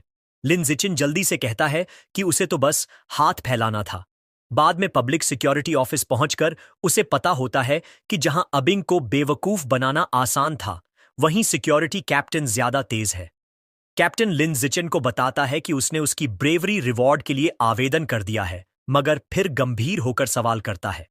वह पूछता है कि एक मिडिल स्कूलर इतनी दूरी पर और खराब रोशनी में इतने सटीक तरीके से कैसे हेरेटिक के नाइफ हाथ पर पत्थर मार सकता है। लिनजाक्चन टालमटोल जवाब देता है, कहता है कि ऐसा इसलिए है क्योंकि वह अक्सर अपने दाएं हाथ की ट्रेनिंग करता रहता है। यह अजीब जवाब सुनकर कैप्टन थोड़ी देर के लिए चुप रह जाता है। उनकी बातचीत तभी टूटती है जब शेनिंगहान आवाज लगाती है कि उसकी आंटी आ गई हैं। लिनजिचिन हैरान रह जाता है जब वह देखता है कि उसके माता पिता स्टेशन में घबराते हुए दाखिल हो रहे हैं। उसकी मां घबराई हुई हालत में उसकी तरफ दौड़ती है, डर से चेहरा सफेद और आंखों में आंसू, उसका नाम पुकारते हुए। वह उसे कसकर गले लगाती है और पूछती है कि वह ठीक है या नहीं, और कहती है कि उसने उसे आधा मरने जितना डरा दिया। वह मां को शांत कराने की कोशिश करता है, भरोसा दिलाता है कि वह ठीक है, और तो और उसे ब्रेवरी रिवॉर्ड भी मिला है। उसे कसकर पकड़े हुए उसकी मां उससे वादा लेती है कि अगली बार कोई खतरा हुआ तो वह सबसे पहले कहीं छुप जाएगा। उसकी आंखों में आंसू भर आते हैं और वह कहती है कि उसे बस इतना चाहिए कि वह सुरक्षित बड़ा हो। लिनजिचिन अपनी मां की दिल से निकली चिंता से विजिबली प्रभावित होता है। जब वे निकलते हैं तो लिनजिचिन अपनी मां को फिर भरोसा दिलाता है कि वह हमेशा पहले खुद की सुरक्षा करेगा। पुलिस कैप्टन उन्हें जाते हुए देखता है, अब भी उस लड़के की अजीब एबिलिटीज के बारे में सोचते हुए। रास्ते में बाहर निकलते समय लिन जिचिन 2 महिला पुलिस ऑफिसर्स के पास से गुजरता है जो केस के बारे में चर्चा कर रही थी। एक महिला ऑफिसर कहती है कि परवर्ट्स अब और भी ज्यादा बेशर्म हो गए हैं, और उसकी साथी बताती है कि वह हेरेटिक असल में ग्वांगयुन यूनिवर्सिटी का एक लिबरल आर्ट्स स्टूडेंट था जिसे रैट गॉड कल्ट ने ब्रेन वॉश कर दिया था। पहली ऑफिसर उस कल्ट को कोसती है, लेकिन दूसरी इंगित करती है कि उन्हें जड़ से समस्या खत्म करनी पड़ेगी, और वो है सेल्फ प्रोक्लेम्ड रैट किंग। यह नाम तुरंत ही लिनजिचिन का ध्यान खींच लेता है। घर लौटते वक्त गाड़ी में वह तुरंत अपने फोन पर रैट गॉड कल्ट के बारे में रिसर्च शुरू करता है। ढेर सारी जानकारी देखकर वह हैरान रह जाता है। उसे पता चलता है कि कल्ट का मुख्य बेस शंघाई सिटी में है और उसके ज्यादातर सदस्य समाज के बाहर कर दिए गए लोग हैं। रिसर्च करते करते उसे एक बेहद चौंकाने वाली जानकारी मिली। रैट किंग खुद को एक ऊंचे स्तर के जीव में इवॉल्व करना चाहता है और अपने फॉलोअर्स को जबरदस्ती इवोल्यूशन मटेरियल्स इकट्ठा करने पर मजबूर कर रहा है। इससे उसके मन में एक डरावना सवाल उठा, क्या रैट किंग, जो एक अजीब और खतरनाक जानवर है, पहले से ही सोचने समझने की क्षमता हासिल कर चुका है? उसी पल उसकी सोच टूटी जब उसने खिड़की से बाहर देखा। फुटपाथ पर उसे एक इतना बड़ा चूहा दिखा जो बिल्ली के बराबर था। एक पल के लिए उसने सोचा, क्या यह रैट किंग से जुड़ा हो सकता है? लेकिन फिर खुद को समझाया कि दक्षिण में इतने बड़े चूहे होना कोई नई बात नहीं। उसने इस ख्याल को झटका और महसूस किया कि शेनिंगहान पूरी तरह चुप है। उसने उसकी तरफ देखा तो पाया कि वह असहज होकर हिल रही है, अपने घुटनों को कसकर जोड़े हुए है। वह तुरंत समझ गया। बचपन से ही शीनिंगहान जब भी घबराती है या डरती है, वह अपना ब्लैडर कंट्रोल नहीं कर पाती। भले ही यह उसके लिए शर्म की बात हो, लेकिन लिन जिचिन को हमेशा लगता रहा कि उसके अंदर की यह अजीब सी प्रतिक्रिया किसी छुपी हुई शक्ति से जुड़ी हो सकती है। घर पहुंचकर लिन जिचिन की मां जांग वोंग यह देखकर हैरान रह गई कि लगभग 3000 येन की बीस्ट मीट गायब है।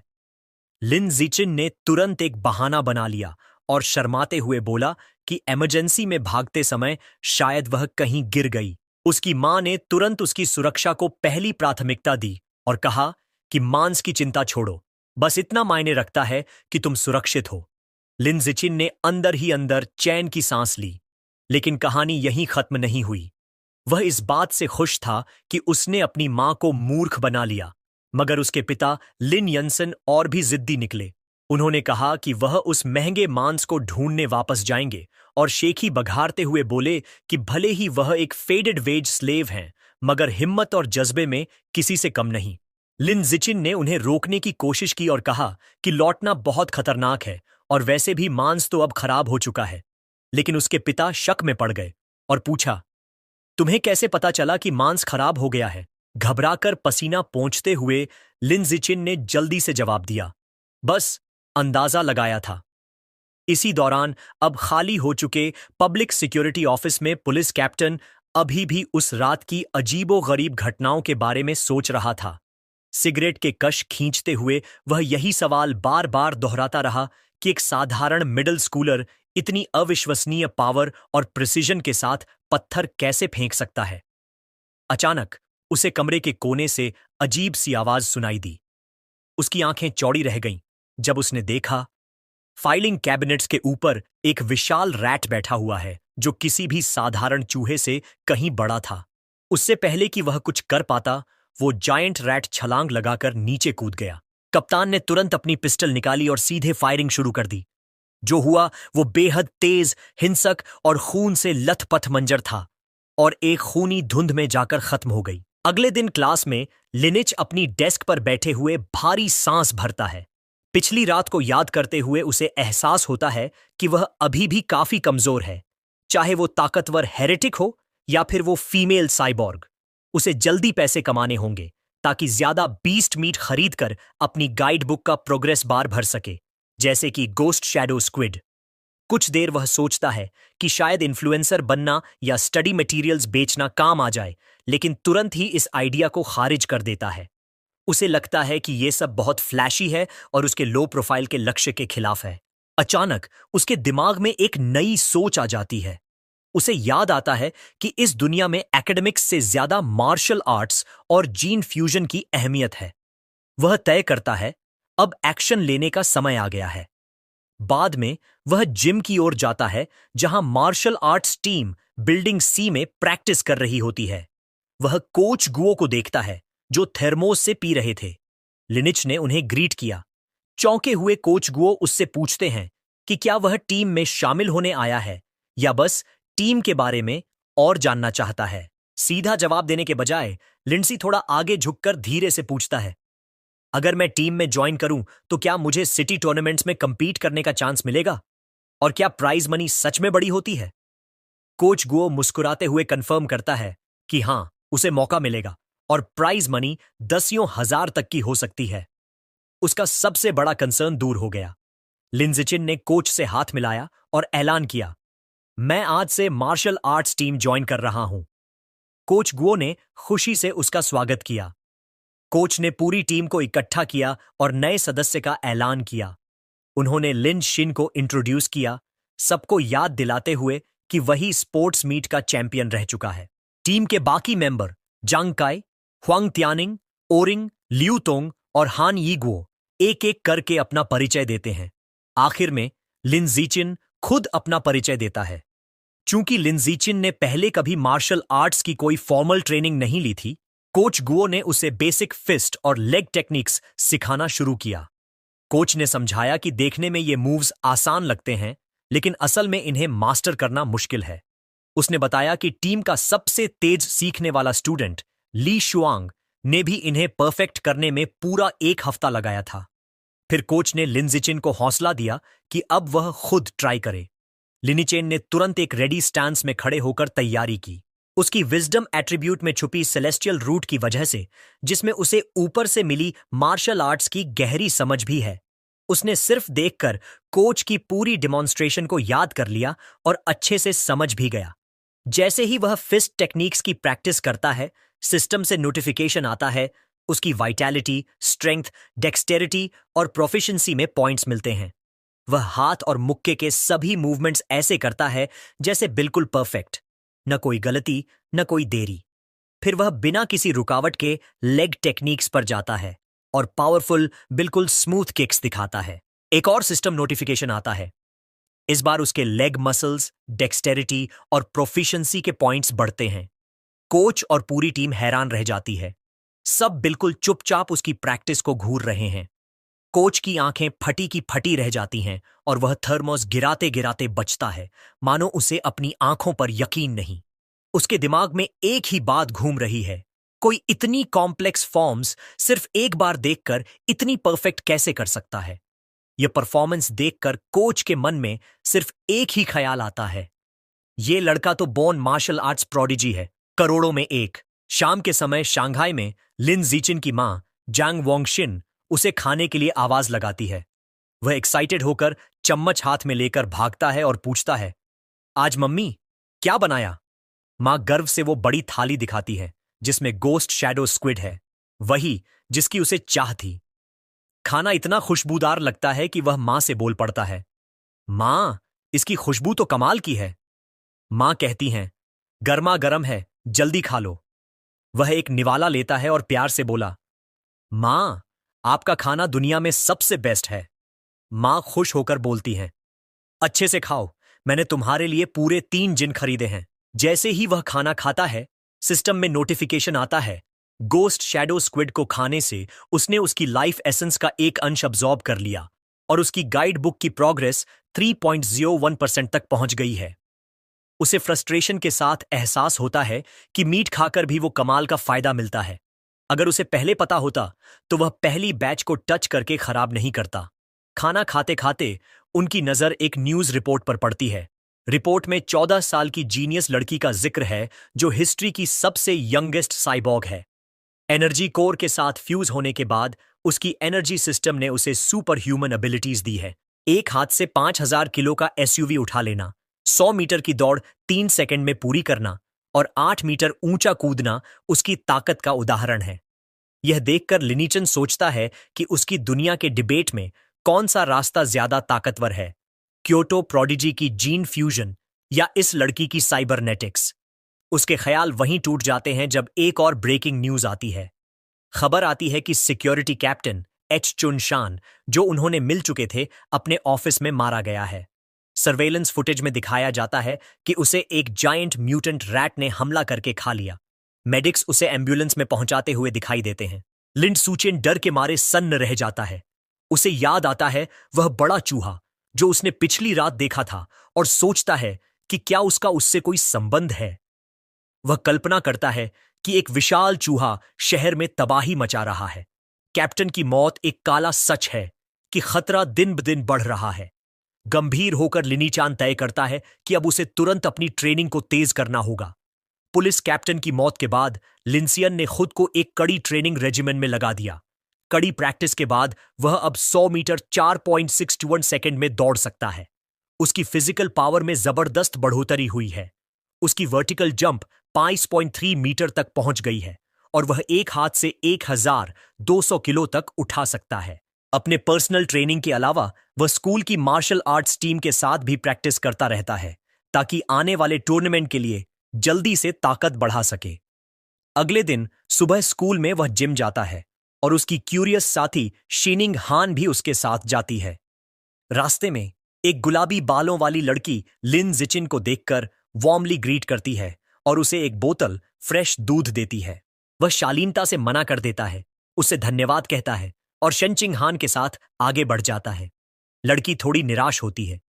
दूर से उसकी टीममेट ह्वांग तियनकिंग ये सब देख रहा होता है। वह गुस्से में मुट्ठी ताकता है नाराज होता है कि स्पोर्ट्स मीट में जिसने उसे हराया था वह उस लड़की का दिया हुआ गिफ्ट ठुकरा रहा है जिसे वह पसंद करता है। अपने गुस्से को रोक न पाने के कारण हुआंग टियनकिंग जल्दी से उनके रास्ते को रोकता है। वह लिन जीचिन का सामना करता है और उसकी बुरी आदतों और लड़की के जज्बातों को चोट पहुंचाने पर डांटता है। जब लिन जीचिन कामली बताता है कि उसे मिल्क से एलर्जी है तो हुआंग टियनकिंग इसे मानने से इनकार कर देता है और उसे लायर कहता है। गुस्से से भरकर हुआंग टियनकिंग लिन जीचिन की तरफ इशारा करता है और उसे स्पार के लिए चैलेंज करता है। उसने शर्त रखी, अगर वह हारता है तो वह वापस कभी लिंडीचन को परेशान नहीं करेगा, लेकिन अगर लिंडीचन हारता है तो उसे पूरी बोतल मिल्क पीनी होगी। जैसे ही यह चैलेंज दिया जाता है एक नई सिस्टम नोटिफिकेशन आती है। एक नया अचीवमेंट मिशन शुरू हो गया है। 8000 अलग अलग ओपोनेंट्स को फॉर्मल कंपटीशन में हराना है, survival of the fittest biological trait के लिए। लिंड जिशियान के चेहरे पर एक शरारती मुस्कान फैल जाती है। यह मौका है जिसका वह इंतजार कर रहा था। एक धमाकेदार पर्पल ऑरा उसके चारों ओर फैलता है। वह चैलेंज स्वीकार करता है। उसकी आंखों में जीत की चमक होती है और स्पार के लिए हां कहता है। इस ड्यूल की खबर पूरे स्कूल में तेजी से फैल जाती है। दो स्टूडेंट्स उत्साहित होकर सोचते हैं कि पॉपुलर जूनियर लिन जिकिन और एक सीनियर के बीच होने वाली फाइट जरूर देखेंगे। जैसे ही वे पहुंचते हैं, जिम पहले से ही लोगों से भरा होता है। सभी लोग स्पारिंग एरिया के चारों तरफ एक बड़ी सर्कल में खड़े। भीड़ साफ तौर पर लिन जिकिन के पक्ष में है। उसकी कई फीमेल फैंस उसे जोर जोर से चीयर कर रही हैं। सब कह रही हैं, आज तो ओपोनेंट को सबक सिखा देना। उनमें से वही गुलाबी बालों वाली लड़की भी है जो अपना फोन रिकॉर्डिंग के लिए तैयार करती है। जीन काई नाक सिकोड़ता है क्योंकि उसे गुस्सा आ रहा है कि सब मान रहे हैं कि वह हार जाएगा। वो मन ही मन मानता है कि पिछले 1 महीने में लिंड्स का टैलेंट वाकई हैरान कर देने वाला हो गया है।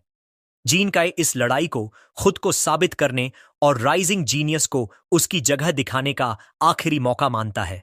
दूसरी तरफ उसके ओपोनेंट की सीरियसनेस के मुकाबले लिन जिचिन बिल्कुल शांत और आराम से दिखता है। वह कैजुअली कहता है, मुझे घर जाकर डिनर करना है, क्या हम फाइट जल्दी खत्म कर सकते हैं? जीन काई इसे इंसल्ट समझता है, मुस्कुरा देता है और कहता है, ठीक है, तुम्हारी आखिरी इच्छा मान लेते हैं। कोच गुओ उनके बीच आकर रेफरी बनता है। वह हाथ ऊपर उठाता है ताकि मैच शुरू कर सके और दोनों को रूल्स याद दिलाता है। लेकिन फाइट शुरू होने से पहले ही जॉन काई चिल्लाकर सबको रुकने के लिए कहता है। एक तिरस्कार भरी मुस्कान के साथ वह लिंडीचिन को हैंडीकैप ऑफर करता है। वह साफ कहता है कि उसने करीब 2 साल तक मार्शल आर्ट्स की ट्रेनिंग की है, जबकि लिंचिन अभी सिर्फ 1 महीने का नया खिलाड़ी है। फेयर खेलने के लिए वह ऐलान करता है कि लिनिचिन को फाइट की पहली 3 मूव्स फ्री में करने देगा। लिंडसाशन सीधा हां कर देता है। जैसे ही वह अग्री करता है, लिंडीचान बिजली की तरह हरकत में आ जाता है। पलक झपकते ही वह जोर से आगे बढ़ता है, जोंगकाई को पूरी तरह चौंका देता है। जोंगकाई के गार्ड ऊपर करने से पहले ही लिंडजिचिन एक जबरदस्त पंच मारता है। ये पंच इतनी ताकतवर होती है कि जोंगकाई की नाक से खून उड्डा जाता है। वह उसी पल बेहोश होकर जिम की फ्लोर पर गिर जाता है। पूरा जिम एक पल के लिए सन्नाटा सा छा जाता है। कोच गुओ अविश्वास में पलकें झपकाते रह जाते हैं। उनका मुंह खुला का खुला रह जाता है। वह चिल्ला उठते हैं, फाइट तो एक ही पंच में खत्म हो गई। मार्शल आर्ट्स टीम के बाकी सदस्य और भीड़ सभी हैरान हैं, आउटकम को असंभव मानते हैं। क्या सच में ड्यूल 1 सेकंड में खत्म हो गया? फिर अचानक जिम में जीत की खुशी से चिल्लाहट गूंज उठती है।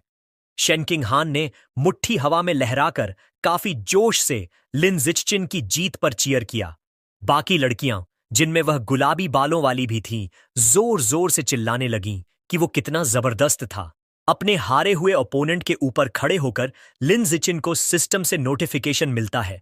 उसे पता चलता है कि एक रिवला को हराकर और ऑपोजिट जेंडर की अफेक्शन जीतकर उसे प्रायोरिटी मेटिंग राइट्स मिल गए हैं। सबसे बड़ा फायदा, उसकी नई मिशन प्रगति अब 1 on 1000 है। वह सोचता है कि नेचुरल सिलेक्शन एट्रीब्यूट अनलॉक करने के लिए अब भी उसे लंबा सफर तय करना है। अपनी प्रगति तेज करने के लिए वह बाकी मार्शल आर्ट्स टीम के डरे हुए मेंबर्स की ओर देखता है। दोस्ताना लेकिन थोड़ा डरावनी मुस्कान के साथ वह सुझाव देता है, लगता है सबको स्पार करना चाहिए। टीम के सारे मेंबर डर के मारे बेजान से लगते हैं। कोई कहता है, आज क्रैम स्कूल है। कोई माँ खाना वेट कर रही है। बाकी अचानक बीमारियों का बहाना बनाने लगते हैं। पर भागने से पहले ही जॉन काय घुटनों के बल आकर हिम्मत जुटाता है। वह मानने से इनकार करता है और गुस्से में लिन जिचिन पर चीटिंग का इल्जाम लगाता है, रिमैच में हराने की धमकी देता है। कोच गो सामने आ जाते हैं, जांग काय को समझाते हैं कि हार को मर्द की तरह स्वीकारो। कोच वहीं सोचते हैं, क्या वो पंच सिर्फ किस्मत थी? इसे टेस्ट करने के लिए वह टीम के एक और सदस्य शाओलजी पर आजमाने का फैसला करते हैं। उसका नाम सुनकर एक स्पाइकी बालों वाला लड़का डर से जम जाता है। वो भले ही फाइटिंग स्टांस में आ जाता है, लेकिन उसके चेहरे पर डर साफ दिखता है। प्लीज लिन जिकिन, मेरे चेहरे पर मत मारना। 10 मिनट बाद हाल साफ है।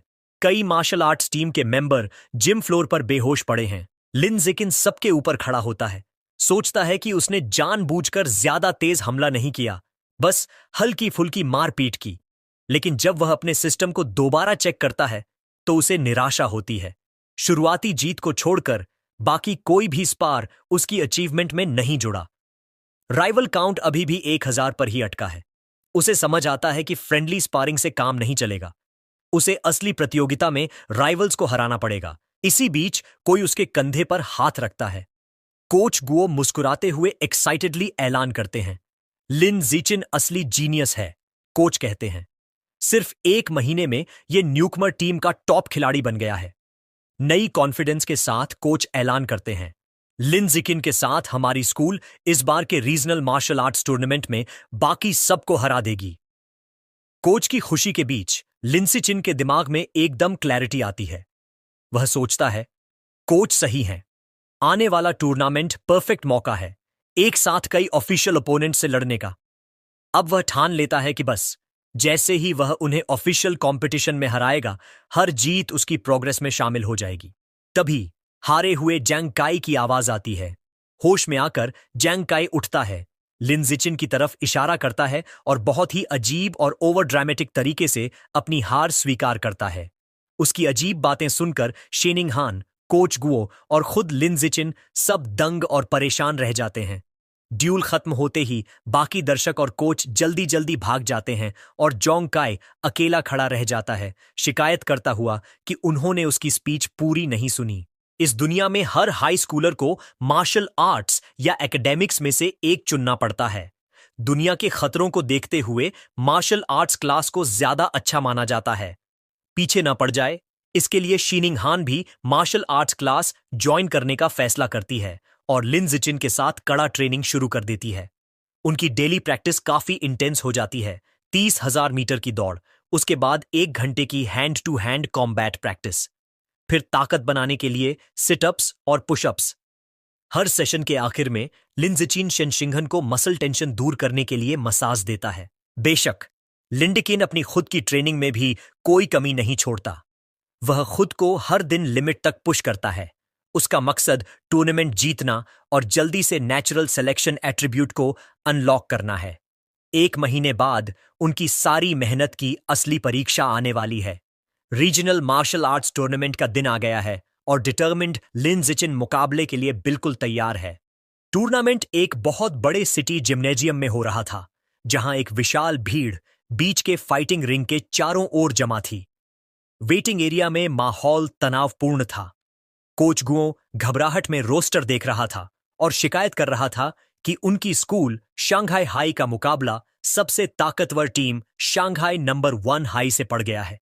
टीम का एक और मेंबर घबराहट बढ़ाते हुए बोला कि उनके विपक्षी टीम में एक ऐसा फाइटर है जो 100 मीटर रेस 9 सेकंड से भी कम समय में दौड़ सकता है।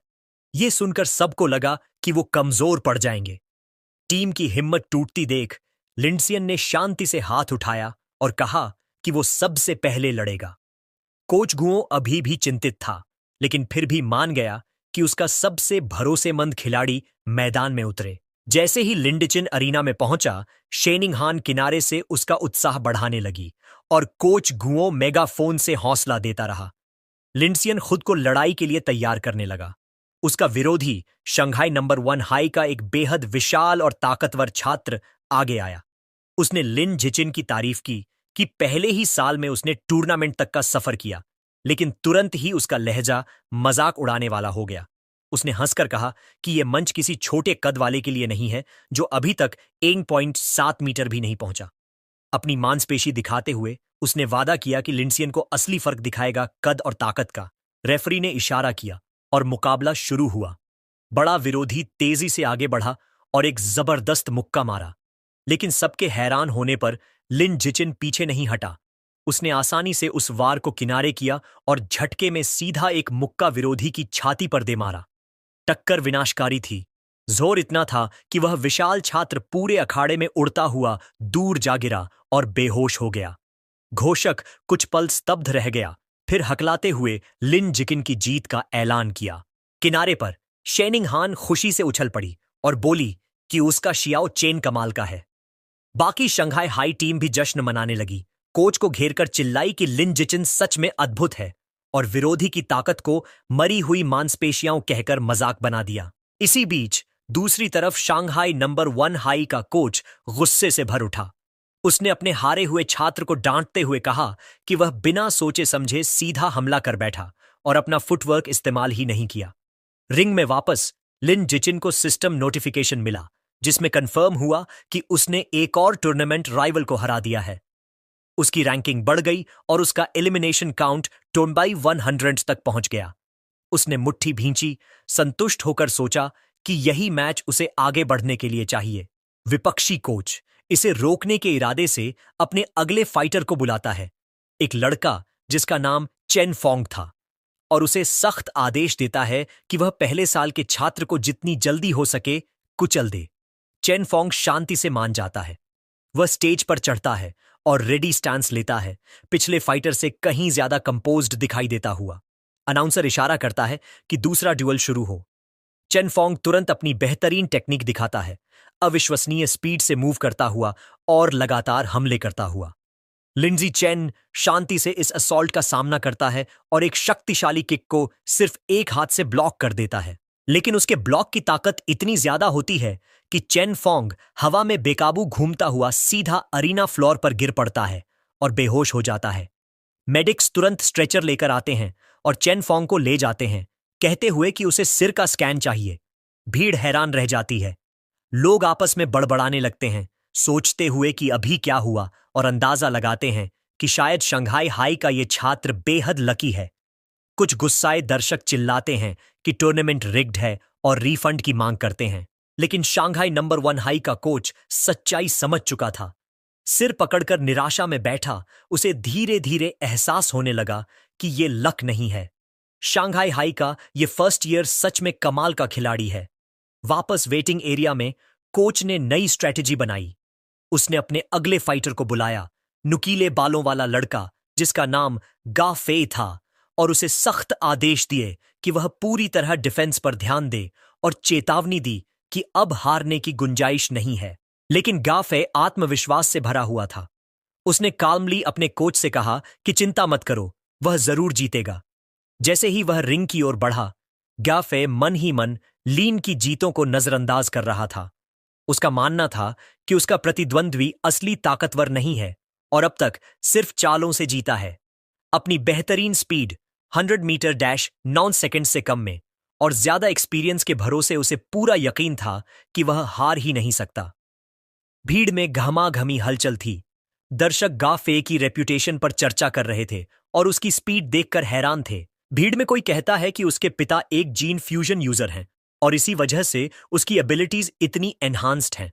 सबको लगता है कि अब लिन जिचिन की ये शानदार रन यहीं खत्म होने वाली है, लेकिन साथ ही सब उसके पोटेंशियल को भी मानते हैं। अनाउंसर ड्यूअल शुरू करने का इशारा करता है। अपने कोच की बातों को अनसुना करते हुए गा तुरंत ऑफेंसिव हो जाता है। वो लिन जिचिन की तरफ जोरदार किक से अटैक करता है और फिर रैपिड स्ट्राइक्स बरसाने लगता है।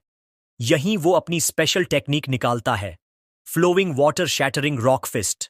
कोच गुस्से से अपनी सीट से चिल्लाता है, अपने स्टूडेंट को डांटते हुए कि उसने ऑर्डर्स फॉलो क्यों नहीं किया। लेकिन गा डिफेंस को बेकार समझता है। उसे यकीन है कि उसके जैसा जीनियस को इसकी जरूरत ही नहीं। उधर लिन जिचिन आसानी से उसके सारे ब्लोज इवेड मींस डिफेंड करता जाता है। उसे ये टेक्निक इंटरेस्टिंग लगती है और वहीं खड़े खड़े डिसाइड कर लेता है कि इसे सीख लेगा। गा फ्रस्ट्रेट हो जाता है क्योंकि उसकी एक भी हिट कनेक्ट नहीं हो रही। थक कर वो रुक जाता है और गुस्से में पूछता है कि आखिर लिन जीन उसके अटैक से बच कैसे रहा है। लिन जीन बिना घबराए कामली जवाब देता है, और कोई मूव्स हैं तुम्हारे पास? सीधा उसे टॉन्ट कर देता है। ये सुनकर गफे और भड़क जाता है और डेस्परेट होकर पंचेस की नई बराज छोड़ देता है। लेकिन मूव्स वही पुरानी और प्रेडिक्टेबल होती हैं। लिनजिचिन सोचता है, ठीक है, अब ऑब्जर्वेशन काफी हुआ, चलो खत्म करते हैं। वो आखिरी पंच को एफर्टलेसली डॉज करता है और सीधा एक पावरफुल किक गा फे के मिड सेक्शन पर मारता है। मैच वहीं इंस्टेंट खत्म। अरीना में क्राउड एकदम स्टन्ड साइलेंस में जम जाता है। फिर ये खामोशी टूटती है शंघाई हाई सपोर्टर्स की थंडरस चीयर्स से। कोच गो और शेनिंग हान खुशी से झूम उठते हैं, चिल्लाते हैं कि उनका शाओ चेन तो एक बीस्ट है। सब सेलिब्रेट करते हैं उसकी लगातार तीसरी जीत। टूर्नामेंट के बाकी राउंड्स भी उसी तरह आसान निकलते हैं। अगले ओपोनेंट्स तो और भी कमजोर साबित होते हैं। लिनजिचिन हर एक को एफर्टलेसली हरा देता है और अकेले ही पूरे अपोजिंग टीम के 5 फाइटर्स को बाहर कर देता है। अगले 2 दिनों तक भी कहानी वही रहती है। वो डोमिनेटिंग परफॉर्मेंस जारी रखता है और 2 और स्कूल्स को अकेले हराकर बाहर कर देता है। उसकी अनबिलीवेबल परफॉर्मेंस की बदौलत शंघाई हाई चैंपियनशिप जीत लेता है। टीम मेडल्स और ट्रॉफी के साथ प्राउडली पोज करती है। लेकिन जब लिनजिचिन अपना सिस्टम चेक करता है तो देखता है कि उसका राइवल काउंट अभी भी सिर्फ 161,000 है। वो निराश हो जाता है। उसे समझ आता है कि इस स्पीड पर नेचुरल सिलेक्शन एट्रीब्यूट अनलॉक करने में अभी सालों लग जाएंगे। भले ही उसका क्वेस्ट प्रोग्रेस स्लो चल रहा था, लेकिन इसमें भी एक सिल्वर लाइनिंग थी। उसे उम्मीद नहीं थी कि कोच गुओ इतना जेनरस होगा, लेकिन उसे टूर्नामेंट का ज्यादातर प्राइज मनी मिल गया, पूरे 20,000 यूएन। एकेडमिक कंपटीशन से मिले प्राइज मनी को जोड़कर अब उसके पास लगभग 30,000 यूएन थे। लेकिन वो पैसे ज्यादा दिन टिके नहीं। उसने तुरंत सुपरमार्केट से गोस्ट शैडो स्क्विड मीट का भारी स्टॉक खरीद लिया। अगले कई हफ्तों तक हर मील में वो यही महंगा मांस खाता रहा। करीब 30 जीन खाने के बाद उसके कोडेक्स अनलॉक प्रोग्रेस का प्रतिशत गोस्ट शैडो स्क्विड के लिए 33% तक पहुंच गया। उसकी लगातार ट्रेनिंग और बीस्ट मीट खाने का असर साफ दिखा। मिडिल स्कूल के दूसरे साल तक उसने ब्रेक थ्रू किया और ऑर्डिनरी टीयर 3 से टीयर 4 में एडवांस कर गया। उसकी फिजिकल एबिलिटीज अब नई ऊंचाइयों तक पहुंच चुकी थीं। अब वो एक हाथ से आराम से 1890 कीजीज उठा सकता था, सीधा 5.65 मीटर वर्टिकल जंप मार सकता था और 100 मीटर स्प्रिंट सिर्फ 4.49 सेकंड्स में पूरी कर सकता था। समय तेजी से बीत गया और जल्द ही वो और शेनिंग हान शंघाई की मिडिल स्कूल डिवीजन से ग्रेजुएट हो गए। लेकिन जब हाई स्कूल एंट्रेंस एग्जाम के रिजल्ट्स आए तो उनकी राहें अलग होती नजर आईं। शेनिंग हान अपने कमरे में बैठी रो रही थी। उसका दिल टूट चुका था। उसने लिनजिचिन से पूछा, क्यों? इतनी मेहनत के बाद भी हम एक ही हाई स्कूल में नहीं जा सकते। लिनजिचिन ने समझाया कि उसने लिबरल आर्ट्स और मार्शल आर्ट्स दोनों में फर्स्ट रैंक हासिल की है। शेनिंग हान की एकेडमिक स्कोर्स एक्सेलेंट थे, लेकिन उसकी मार्शल आर्ट स्कोर इतना हाई नहीं था कि वो शंघाई हाई की एलीट क्लास में जा सके। वो उसे चुप कराते हुए सांत्वना देता है। शेनिंग हान रोते रोते पूछती है, अब क्या होगा? लिनजिचिन बताता है कि शंघाई हाई का प्रिंसिपल उसके घर आ रहा है, शायद उसे रिक्रूट करने के लिए। फिर वो पूछता है, क्या तुम साथ चलोगी? शेनिंग हान निराश होकर आंसू भरी आंखों से कहती है, इससे मेरा क्या लेना देना? प्रिंसिपल तो सिर्फ तुम्हारे लिए आ रहा है। तभी लिनजिचिन उसका हाथ पकड़कर उसे उठाता है और कमरे से बाहर ले जाता है। वो कहता है, चिंता मत करो, मेरे पास प्लान है। फिर वो अपनी एक कंडीशन बताता है कि अगर उसे शंघाई हाई में रहना है तो शेनिंग हान को उसकी डेस्क मेट बनना होगा। जैसा वादा किया गया था, शंघाई हाई की प्रिंसिपल लिनजिचिन के घर आती है। वह, उसकी मां और शनचिंगान मिलकर उसके फ्यूचर पर कई घंटों तक चर्चा करते हैं। प्रिंसिपल बार बार इस बात पर जोर देती है कि वह चाहती है लिनजिचिन उसके स्कूल में ही रहे। बैठक के अंत में प्रिंसिपल उठकर जाने लगती है। आखिरी बार वह एक ऑफर देती है, अगर लिनजिचिन रुकने के लिए राजी हो जाए तो उसकी कोई भी शर्त मान ली जाएगी। मौका पाते ही लिनजिचिन अपनी एक शर्त रखता है, शेनिंग हान को भी उसी क्लास में उसके साथ जारी रहने दिया जाए। प्रिंसिपल हल्की मुस्कान के साथ नर्वस खड़ी शेनिंग हान की ओर देखती है और उसका नाम कंफर्म करती है। बिना किसी हिचकिचाहट के वह मान जाती है और कहती है कि दोनों नए साल में साथ साथ शानहाई हाई रिपोर्ट करें। खुशी से झूमते हुए लिन जिचिन और शीनिंग हान उसका धन्यवाद करते हैं। अब जब उनका हाई स्कूल फ्यूचर सुरक्षित हो गया, लिन जिचिन अपने आखिरी junior high martial arts tournament में हिस्सा लेता है। जैसा सबको उम्मीद थी, उसकी जबरदस्त ताकत उसकी टीम को आसानी से चैंपियनशिप दिला देती है। वह तय करता है कि प्राइज मनी का इस्तेमाल करके अब वह गोस्ट शैडो स्क्विड कोडेक्स को पूरी तरह अनलॉक करेगा। पहले से ही उसका 80% प्रोग्रेस पूरा हो चुका था और नई प्राइज मनी से प्रोग्रेस बार 100% तक पहुंचा सकता था। सुरक्षा के लिए वह शंघाई के बाहर एक सुनसान जंगल में जाता है। देर न करते हुए वह आखिरी बचा हुआ स्क्विड मीट खाकर उसकी लाइफ एसेंस को अब्सॉर्ब करना शुरू कर देता है। तभी नीली चमकदार एनर्जी उसे घेर लेती है और सिस्टम नोटिफिकेशन आता है कि वह बड़ी मात्रा में एसेंस अब्सॉर्ब कर रहा है। उसकी आंखें फैल जाती हैं जब अचानक पावर का अंतिम सर्ज उसके शरीर से होकर गुजरता है और प्रोग्रेस बार पूरा 100% हो जाता है। अब नया नोटिफिकेशन आता है, ghost shadow squid codex unlocked, और साथ ही नई बायोलॉजिकल एट्रीब्यूट मिली, ब्लेसिंग ऑफ लिक्विड एफिनिटी। यह एबिलिटी उसकी पानी से एफिनिटी को बढ़ा देती है। अब वह आसानी से पानी में मूव कर सकता है और एक्वाटिक जगहों पर गायब भी हो सकता है। लेकिन जैसे ही पावर सेटल होती है, वह शांत जंगल में खड़ा होकर अपने हाथों में लिम्प स्क्विड टेंटिकल्स देखता है और उसे लगता है कि यह एबिलिटी थोड़ी निराशाजनक है। पानी के पास जाकर वह इस नई शक्ति को टेस्ट करता है। पॉन्ड में उतरकर वह पाता है कि अब वह देर तक पानी में रह सकता है बिना स्किन झुर्रियों वाली हुए, और स्विमिंग भी पहले से बहुत स्मूथ हो गई है क्योंकि वाटर रेजिस्टेंस कम हो गया है। इसके अलावा कोई बड़ा असर उसे नहीं दिखता। वह पानी में बैठकर सोचता है कि चूंकि गोस्ट शैडो स्क्विड एक लो टियर बीस्ट है, तो यह फेयर है कि उसकी एबिलिटी बहुत पावरफुल ना हो। वह रिजॉल्व करता है कि अगर बेहतर एट्रीब्यूट्स चाहिए तो या तो उसे हाई ग्रेड बीस्ट मीट खरीदना होगा या फिर इतना स्ट्रांग बनना होगा कि खुद पावरफुल वाइल्ड म्यूटेंट बीस्ट्स का शिकार कर सके। उसे जायंट म्यूटेंट रैट्स की टेरिफाइंग याद आ जाती है और उसकी आंखों में दृढ़ संकल्प झलकता है। वह अपनी मुट्ठी भींचते हुए ठान लेता है, उसे हर हाल में और स्ट्रांग बनना है। स्कूल शुरू होने में अभी 1 हफ्ते से भी कम समय बचा था। लिन जिचिन की मां और शेनिंग हान का परिवार तय करते हैं कि वो एक ट्रिप पर जाएंगे ताकि उसकी नई पानी से जुड़ी शक्ति को और अच्छे से समझ सकें। लिन जिचिन सुझाव देता है कि वो लोग बीच चलें। जैसे ही वो लोग समंदर में खड़े होते हैं, शेनिंग हान ठिठुरकर शिकायत करती है कि सी वाटर बहुत ठंडा है, लेकिन लिन जिचिन को सब बिल्कुल नॉर्मल लगता है। वो उसे कहता है कि धीरे धीरे आदत डाल लो, और फिर पानी में कूदकर बहुत तेज स्पीड से तैरने लगता है। जैसे ही वो मूव करता है, सिस्टम उसे स्विमिंग और डाइविंग के लिए स्टैट पॉइंट्स देता है। किनारे से एक घबराई हुई शीनिंग हन आवाज लगाती है, उससे स्विमिंग सिखाने की रिक्वेस्ट करती है। तभी लिन जिचिन अचानक याद करता है कि उसकी बचपन की दोस्त को अभी स्विमिंग आती ही नहीं। वो पेशेंस से उसे बेसिक सिखाना शुरू करता है। लिन जिचिन सोचता है कि उसकी नॉर्मल एथलेटिक स्किल के हिसाब से उसे बहुत दिक्कत होगी, लेकिन शीनिंग हान उसकी उम्मीदों के बिल्कुल उलट साबित होती है। वो एक्साइटेड होकर कहती है कि स्विमिंग तो बहुत इजी है और उसने तुरंत सीख लिया।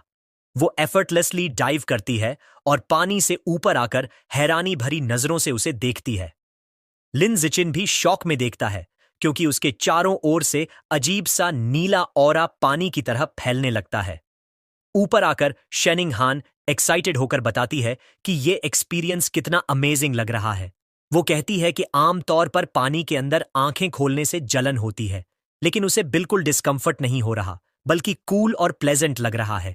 उसकी बातें सुनकर लिन जिचिन गहरी सोच में पड़ जाता है।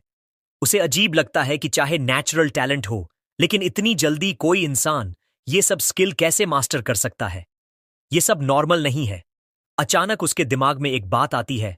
उसे याद आता है शीनिंग हान की बचपन से चली आ रही प्रॉब्लम, बेडवेटिंग की। लिन जिचिन सोचता है कहीं ये कमजोरी असल में उसके जन्मजात पानी से जुड़े खास शरीर, स्पेशल कल्टीवेशन बॉडी का संकेत तो नहीं। ये सोचकर वो उत्साहित हो जाता है और कन्विंस हो जाता है कि शायद शीनिंग हान के पास कोई अनोखी शक्ति है, जैसे उसके माता पिता की नॉवेल्स के कैरेक्टर्स में होती है। इस थ्योरी को टेस्ट करने के लिए वो लोग और देर तक पानी के अंदर डाइव करते हैं, उसका प्रदर्शन लिन जिचिन को और शॉक कर देता है। वो नोट करता है कि वो दोनों 10 मिनट से ज्यादा समय तक सांस रोककर पानी के अंदर हैं। एक बिगिनर के लिए ये अद्भुत था। तभी तैरते हुए शिनिंगहान का चेहरा अचानक बदल जाता है। पानी के चारों ओर से एक अजीब सी घूमती हुई आवाज वाइब्रेट करने लगती है। दोनों ऊपर देखने लगते हैं और फिर अचानक सरफेस पर आ जाते हैं। तभी शिनिंगहान चीख उठती है क्योंकि उसके चारों ओर का पानी चमकता हुआ नीला होकर घूमने लगता है। उस रात बीच पर चलते हुए लिन जिचिन उससे पूछता है कि हुआ क्या था। कांपती हुई शिनिंगहान बताती है कि पानी के अंदर उसे बार बार अजीब और डरावनी आवाजें सीधे उसके कानों के पास सुनाई दे रही थीं। वो उसे दिलासा देता है और पूछता है कि कैसी आवाजें थीं। शिनिंगहान बताती है कि उसे उस भाषा की समझ नहीं आई, लेकिन वो एक औरत की आवाज थी जो लगातार गूंजती रही जब तक वो सरफेस पर नहीं आई। डरी हुई शिनिंगहान को शांत कराने के लिए लिन जिचिन उसे वापस उनके होटल रूम ले आता है। बाद में वो ऑनलाइन सर्च करता है उस अजीब औरत की आवाज के बारे में, लेकिन कोई नतीजा नहीं मिलता। बेचैन और नींद न आने पर वो अपनी रेस्टलेसनेस को ट्रेनिंग में बदल देता है। 1000 वेटेड सिटअप्स करते समय उसे अचानक पावर की लहर महसूस होती है। सिस्टम नोटिफिकेशन आता है कि उसकी मेहनत रंग लाई है। वो ऑर्डिनरी टीयर 5 तक पहुंच गया है। ये देखकर लिन जिचिन हैरान तो होता है, लेकिन खुश भी। वो सोचता है कि अब टीयर 5 की ताकत के साथ वो एक fully grown giant mutant rat का सामना कर सकता है। उसकी आंखों में दृढ़ निश्चय की चमक आ जाती है।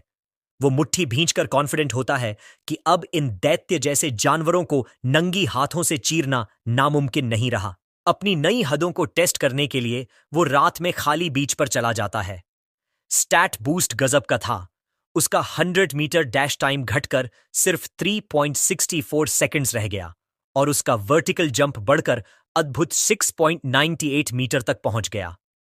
अपनी ताकत आजमाने के लिए वो पास में खड़ी एक कार उठाने की कोशिश करता है और पाता है कि अब वो 1600 केजी की गाड़ी एक हाथ से उठा सकता है। इस नई प्रोग्रेस के साथ उसकी जिंदगी और आगे बढ़ती है। वेकेशन खत्म होती है और वो और शिनिंगहान शंघाई हाई में अपना हाई स्कूल शुरू करते हैं। पहले दिन दोनों क्लास ड्यूटी के लिए जल्दी पहुंचते हैं। दो नई फीमेल क्लासमेट्स तुरंत उसे पहचान लेती हैं और उत्साहित होकर फुसफुसाती हैं कि वो कितना हैंडसम है और कितना लकी है कि ड्यूटी पर उसके साथ हैं। लिन जिचिन हैरान होता है कि उसकी क्लासमेट्स उसे जानती हैं, लेकिन उससे भी ज्यादा अनएक्सपेक्टेड होता है कि सिर्फ क्लास ड्यूटी करते ही सिस्टम में नया क्वेस्ट ट्रिगर हो जाता है। अचीवमेंट ये थी कि अगर वो 1000 कोऑपरेटिव टास्क्स पूरी करे तो उसे नया बायोलॉजिकल एट्रीब्यूट मिलेगा, सोशल एनिमल। शेनिंगहान के साथ क्लासरूम साफ करते हुए वो सोचता है कि ये नया एट्रीब्यूट आखिर करेगा क्या। स्कूल ईयर अभी बस शुरू ही हुआ था, इसलिए मौका पाकर वो क्लास के बाद मैमथ सुपरमार्केट चला जाता है। अब जब वो ghost shadow squid codex unlock कर चुका है, उसे पता है कि अगली बार अपनी एबिलिटी के लिए नया टारगेट चुनना होगा। एक्सपेंसिव बीस्ट मीट सेक्शन में घूमते हुए उसकी नजर अचानक एक नए आइटम पर टिक जाती है। रेफ्रिजरेटेड केस में उसे एक पैक किया हुआ सैवेज जायंट ईगल का सिर नजर आता है, जिसकी कीमत लिखी होती है 1998 युएन पर जिन। पैकेज उठाते ही उसके चेहरे पर उत्साहित मुस्कान फैल जाती है। उसने अपना अगला टारगेट चुन लिया था। सैवेज जायंट ईगल एक हाई टियर एबेरेंट बीस्ट था, गोस्ट शैडो स्क्विड से कहीं ऊपर। उसकी विजन अविश्वसनीय रूप से शक्तिशाली थी, एक आम इंसान से 30 गुना ज्यादा। इसी वजह से वो एक खतरनाक शिकारी था जो सबसे तेज शिकार को भी बड़ी आसानी से पकड़ सकता था। अपने रूम में लौटकर लिन जिचिन ध्यान से ईगल मीट को देखता है। वो निष्कर्ष निकालता है कि इसका गाइड बुक अनलॉक करना एक कीमती लक्ष्य होगा, क्योंकि एनहांस्ड विजन उसे कॉम्बैट में बहुत बड़ा एडवांटेज देगा। वो ये भी नोट करता है कि 1998 युएन पर जीन की कीमत इसे दूसरे ऑप्शंस की तुलना में अफोर्डेबल बनाती है। वो अपना हाथ मांस पर रखता है और तुरंत एक नीली एनर्जी उसे घेर लेती है। सिस्टम कंफर्म करता है कि उसने सैवेज जायंट ईगल का लाइफ एसेंस का एक अंश एब्जॉर्ब कर लिया है और उसका गाइड बुक 1% अनलॉक हो चुका है। कुछ कैलकुलेशन के बाद उसे समझ आता है कि एक जिन मीट सिर्फ 1% प्रोग्रेस देता है, यानी पूरा गाइड बुक अनलॉक करने के लिए उसे 200,000 युएन से ज्यादा खर्च करना होगा। वो जानता है कि हाई स्कूल टूर्नामेंट्स के प्राइज मनी मिडिल स्कूल की तुलना में कहीं ज्यादा होंगे। नए जोश के साथ वो तय करता है कि कॉम्पिटिशन्स में और मेहनत करेगा ताकि दूसरे साल से पहले ही सैवेज जायंट ईगल कोडेक्स को अनलॉक कर पाए। समर वेकेशन खत्म हो जाती है और लिन जिचिन का शंघाई हाई में हाई स्कूल शुरू होता है। पहले दिन टीचर्स अपना परिचय देते हैं। मार्शल आर्ट्स और home room teacher, mechanical modification teacher, gene fusion teacher और विल्डरनेस सर्वाइवल टीचर। परिचय खत्म होते ही वो स्टूडेंट्स से भी अपना इंट्रोडक्शन देने को कहते हैं। सबसे पहले एक लंबी पर्पल बालों वाली लड़की चू यू यू तोंग खड़ी होती है। वो बताती है कि उसकी स्पेशलिटी आर्ट्स में है। उसके बाद एक एनर्जेटिक पिंक बालों वाली लड़की जोंगहिया आती है, जो एनिमे, कॉस्प्ले और स्पोर्ट्स के लिए अपना लव शेयर करती है। फिर एक लड़का पोंगहुआ गुआंग खड़ा होकर कहता है कि उसे घर पर वीडियो गेम्स खेलना पसंद है। जल्द ही शेनिंग हान की बारी आती है। सबकी नजरों का सेंटर बनने से वो बेहद नर्वस हो जाती है। लाल चेहरे के साथ वो बस इतना कह पाती है कि उसका नाम शेनिंग हान है, उसे ड्राइंग पसंद है और वो सबके फ्यूचर गाइडेंस की उम्मीद करती है। आखिर में लिन जिचिन की बारी आती है। उसका इंट्रोडक्शन सबसे छोटा और सीधा होता है। वो बस खड़ा होकर अपना नाम बताता है और सबके सपोर्ट की उम्मीद करता है। इंट्रोडक्शन के बाद समय जल्दी बीत जाता है।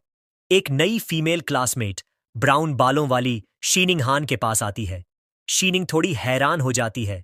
लड़की उससे पूछती है उसके एंट्रेंस एग्जाम का स्कोर क्या था।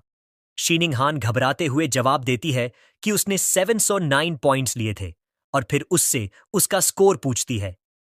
लड़की अपना नाम बताती है, चू रुई। वो इम्प्रेस्ड होकर कहती है कि शीनिंग हन का स्कोर उसके खुद के 698 से 10 पॉइंट्स ज्यादा है। चूरुई फिर फिजिकल फिटनेस टेस्ट का पूछती है और एडमिट करती है कि उसका स्कोर सिर्फ 95,500 था। यह सुनकर शेनिंग हान बहुत अनकंफर्टेबल हो जाती है। वो हकलाते हुए कहती है कि उसका स्कोर इतना अच्छा नहीं था।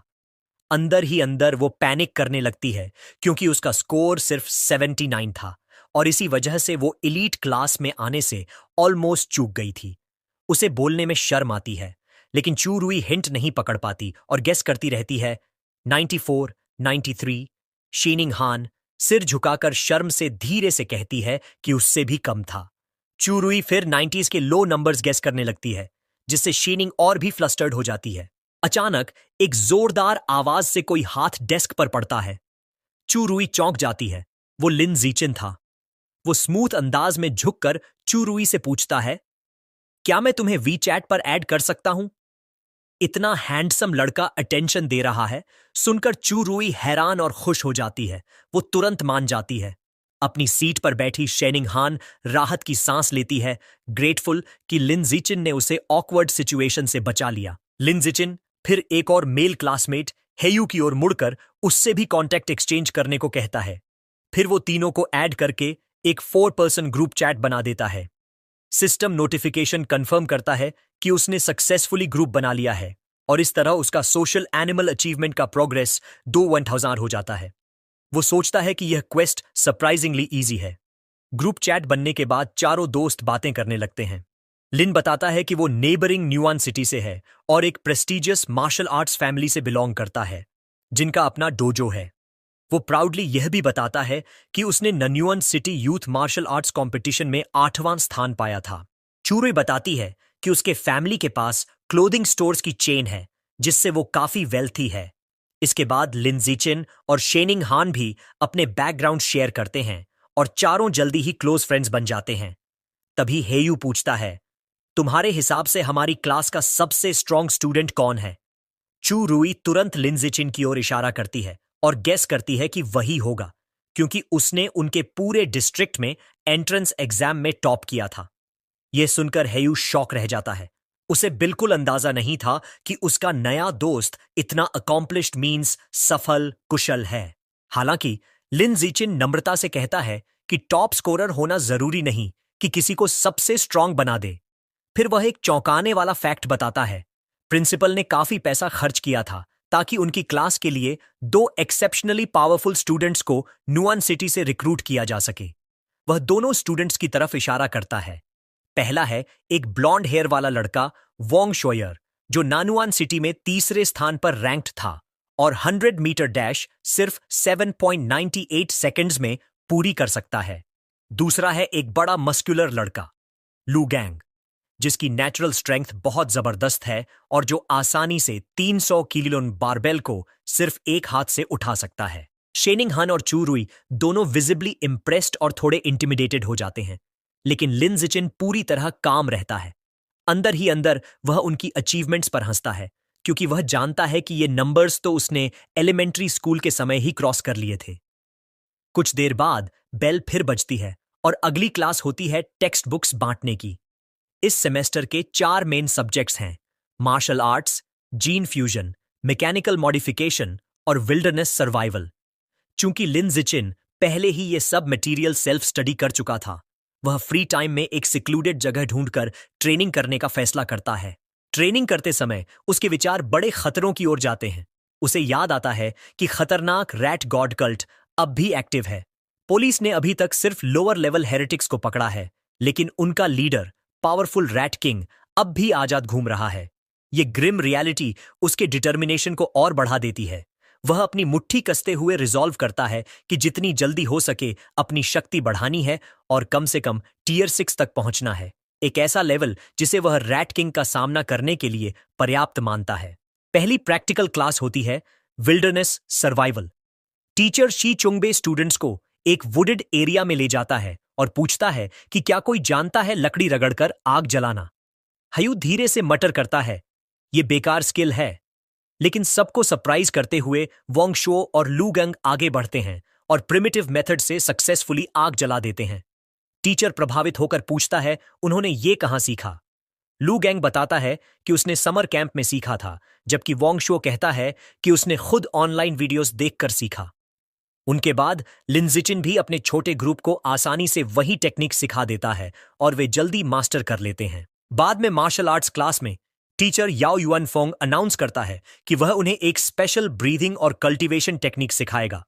लेकिन फिर से वंग शुओ और लू गांग लाउडली डिक्लेयर करते हैं कि वे पहले ही इसे सीख चुके हैं और क्लास के सामने दिखाने लगते हैं। हालांकि उनकी डेमोन्स्ट्रेशन थोड़ी क्लमजी होती है, फिर भी मैनेज कर लेते हैं। लिन जिचिन, जिसे ये स्किल्स पहले से आती हैं, लो प्रोफाइल बनाए रखने का फैसला करता है। इस तरह 1 महीना बिना किसी बड़ी घटना के बीत जाता है। एक दिन मैकेनिकल मॉडिफिकेशन क्लास में टीचर काइलू फिये स्टूडेंट्स को अनाउंस करता है कि उनकी प्रगति चेक करने के लिए एक टेस्ट होगा। उन्हें मोटिवेट करने के लिए वह टॉप 3 के लिए कैश प्राइजेस भी बताता है।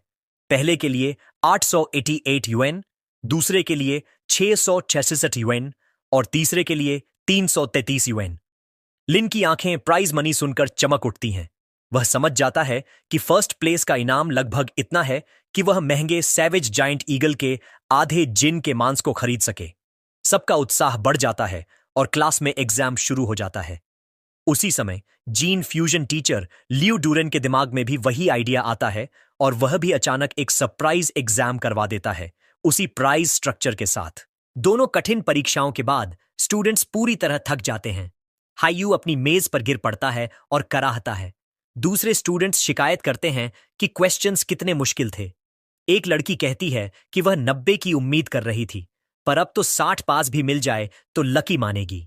जब बाकी सब शिकायत कर रहे होते हैं, वोंग शुयर और लैंग आराम से घमंड करने लगते हैं। लू गोंग पूछता है वोंग शुयर से कि उसने कैसा किया। वोंग शुयर कॉन्फिडेंट होकर रिप्लाई करता है कि उसे पंची फाइट मिलना चाहिए, क्योंकि फाइनल क्वेश्चन के आखिरी हिस्से में ही उसे दिक्कत हुई थी। लैंग नॉनशलेंटली सहमति देता है और कहता है कि वह भी इसी हालत में है और वह भी 95 की उम्मीद करता है। उनके इस घमंडी बातचीत को सुनकर एचआईयू उनकी ओर घूरता है। क्लेंच्ड मुट्ठियां बनाकर गुस्से में सोचता है कि वह उन्हें कितनी बुरी तरह पंच करना चाहता है। टीचर ने मैकेनिकल ऑगमेंटेशन टेस्ट के रिजल्ट्स अनाउंस किए। वो स्कोर्स पढ़ते हुए बताते हैं कि ग्वान लिंग को 52 पॉइंट्स मिले और शीनिंग हान 61 पॉइंट्स लेकर पास हो गई। शीनिंग हान एक्साइटेड होकर लिन जिचिन से कहती है कि वो पास हो गई और वो उसे उसकी मेहनत के लिए बधाई देता है। टीचर आगे अनाउंस करते हैं हायू ने इंप्रेसिव 88 पॉइंट्स स्कोर किए। उसके फ्रेंड्स उसकी तारीफ करते हैं और वो हम्बल होकर रिप्लाई करता है कि वो बस लकी था और वादा करता है कि अपने 3rd प्लेस प्राइज 333 यूएन से उन्हें खाना खिलाएगा। फिर टीचर कंफर्म करते हैं कि लू गैंग और वोंग शोयर दोनों ने 95 स्कोर किए, जैसा उन्होंने प्रिडिक्ट किया था। वो उन्हें कॉम्प्लीमेंट करते हैं कि वो सिर्फ एक क्वेश्चन दूर थे परफेक्ट स्कोर से। वोंग शोजियर कॉन्फिडेंटली कहता है कि अगर उसे 10 और मिनट्स मिल जाते तो वो फाइनल प्रॉब्लम सॉल्व कर लेता, और लू गैंग भी अग्री करता है। उनकी बातें सुनकर हायू फ्रस्ट्रेटेड होता है, लेकिन खुद को ये सोचकर कंफर्ट करता है कि थर्ड प्लेस फिर भी उसका है। लेकिन तभी टीचर एक शॉकिंग रिजल्ट रिवील करते हैं। टेस्ट की डिफिकल्टी के बावजूद एक स्टूडेंट ने परफेक्ट स्कोर अचीव किया। लिन जिचिन 100 पॉइंट्स। वोंग शोयर और लू गांग स्टंड होकर चिल्लाते हैं, ये रिजल्ट अबसर्ड है। बाकी पूरी क्लास चीयर करने लगती है। हार चुका हायू भी ज्वाइन करता है, मानते हुए कि लिंडीचन एक अलग लेवल पर है। शेनिंग हन और चू रुई उसकी जीत सेलिब्रेट करते हैं, उसे शंघाई की ग्लोरी कहते हुए। प्रशंसा इग्नोर करते हुए लिंडसीचिन का फोकस सिर्फ प्राइज पर है। वो हाथ उठाकर टीचर काई से पूछता है कि फर्स्ट प्लेस वाला 888 यूएन प्राइज कब डिस्ट्रीब्यूट होगा। टीचर वादा करते हैं कि बाद में भेज देंगे, लेकिन अंदर से उन्हें लिंडसीचिन का पैसे पर इतना ज्यादा फोकस अजीब लगता है। 1 घंटे बाद जीन फ्यूजन एग्जाम के रिजल्ट्स अनाउंस होते हैं। टीचर काई युअन स्कोर्स पढ़ते हैं। इस बार नॉनवान ड्यूओ उतना अच्छा परफॉर्म नहीं कर पाए। लू गैंग ने 81 स्कोर किया और वोंग शोजियर ने 83। हालांकि ये अच्छे स्कोर्स हैं, फिर भी दोनों क्लियरली डिसअपॉइंटेड होते हैं।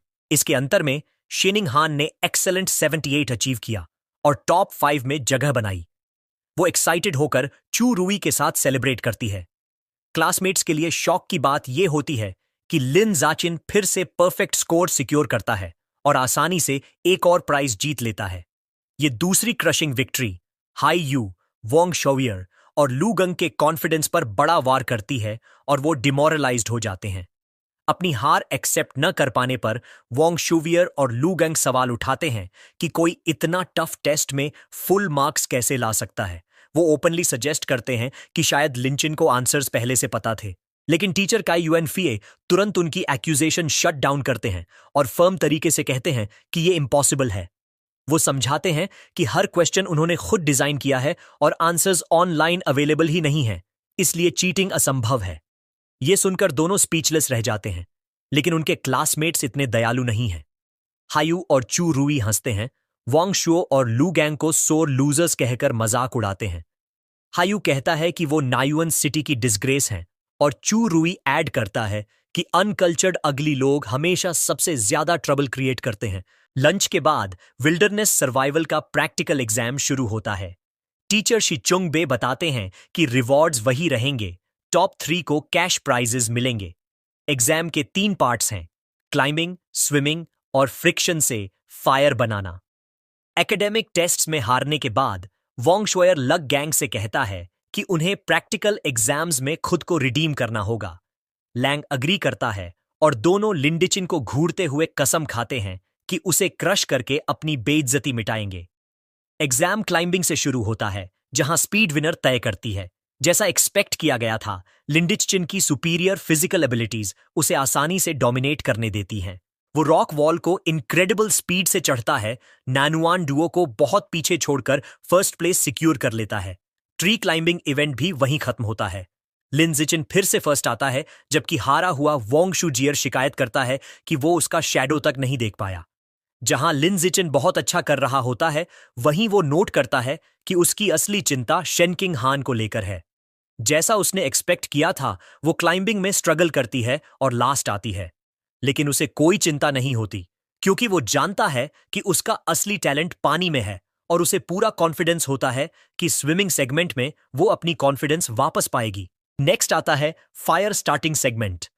प्राइज मनी पर नजर रखते हुए लीन जीचिन जानता है कि उसे नानुआन डुओ को क्रश करना ही होगा।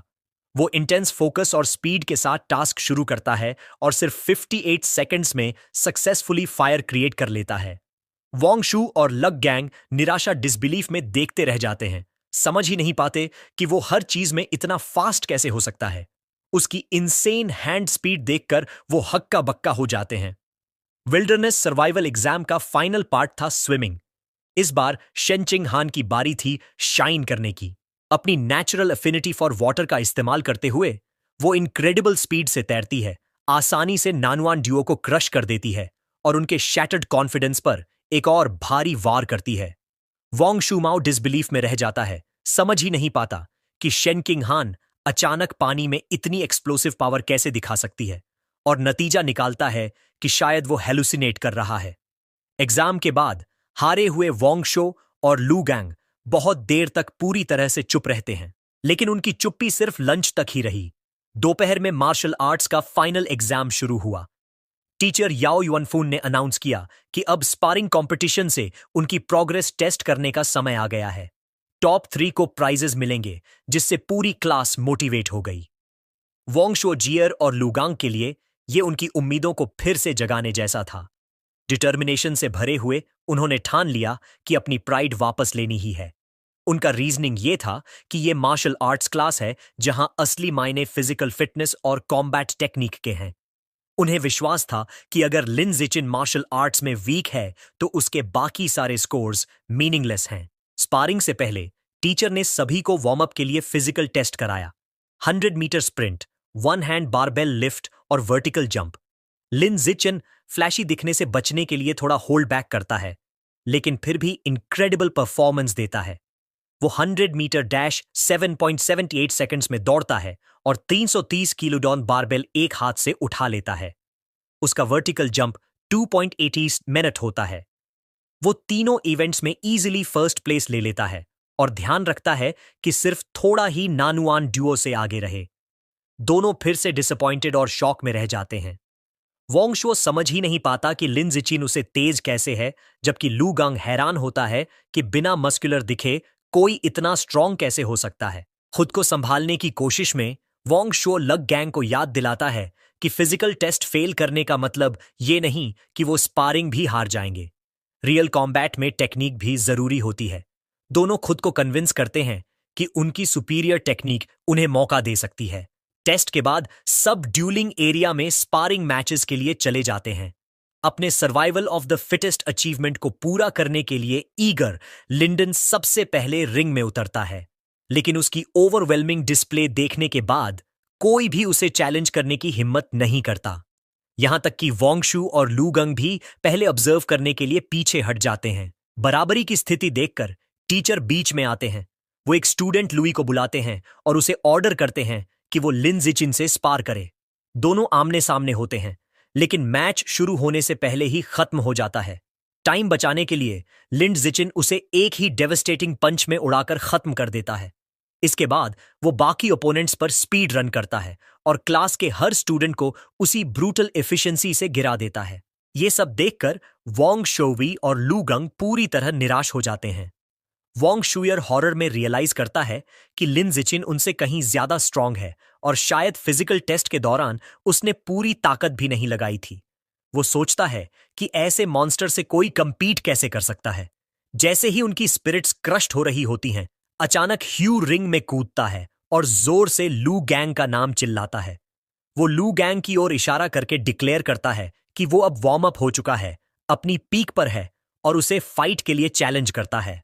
फ्रस्ट्रेशन निकालने के लिए ईगर लू गैंग तुरंत एक्सेप्ट कर लेता है। वो रीजन करता है कि भले ही उसे लिंडिशन के खिलाफ कॉन्फिडेंस ना हो, लेकिन हाइयू को तो वो आसानी से हरा सकता है, और कसम खाता है कि उसे 30 सेकेंड्स में फ्लैटन कर देगा। बैटल क्राई के साथ हाइयू आगे रश करता है और दोनों तेजी से ब्लोज एक्सचेंज करते हैं, लेकिन फाइट जल्दी ही उनके पावर गैप से डिसाइड हो जाती है। एलगोंग आसानी से हाइयू की किक पकड़ लेता है, अपनी सुपीरियर स्ट्रेंथ से उसे घुमाकर रिंग से बाहर फेंक देता है। हाइयू जोर से क्रैश करता है, डिफीट होकर उल्टी करने लगता है। विक्टोरियस खड़ा हुआ लूगोंग अपने हारे हुए क्लासमेट को नीचे देखता है। वो उसे बैकहैंडेड कॉम्प्लीमेंट देता है, मानते हुए कि हाइयू की फिजिकल टेक्निक उनकी क्लास में बेस्ट है, लेकिन स्मगली कंक्लूड करता है कि फिर भी वो उससे बेटर है। अपनी विक्ट्री के बाद लूगंग देखता है कि लिन जिचिन उसकी ओर आ रहा है। लिन जिचिन कामली उसे स्पार का चैलेंज देता है। अंदर से वो इसे अपने अचीवमेंट क्वेस्ट पर प्रोग्रेस करने का परफेक्ट चांस मानता है। अपनी जीत के बाद कॉन्फिडेंस से भरा हुआ लू गैंग स्मर्क करता है और एक्सेप्ट करते हुए डिक्लेयर करता है कि उसे कोई डर नहीं है। लूगंग तुरंत ऑफेंसिव पर जाता है और एक पावरफुल पंच मारता है, लेकिन उनकी एबिलिटीज का अंतर साफ दिखाई देता है। लिन जिचिन ब्लाइंडिंग स्पीड से मूव करता है, आसानी से अटैक डॉज कर देता है और पीछे आफ्टर इमेजेस छोड़ देता है। लुगोंग समझ भी नहीं पाता कि अब भी क्या हुआ था। तभी लिन जिचिन एक स्विफ्ट किक से काउंटर करता है।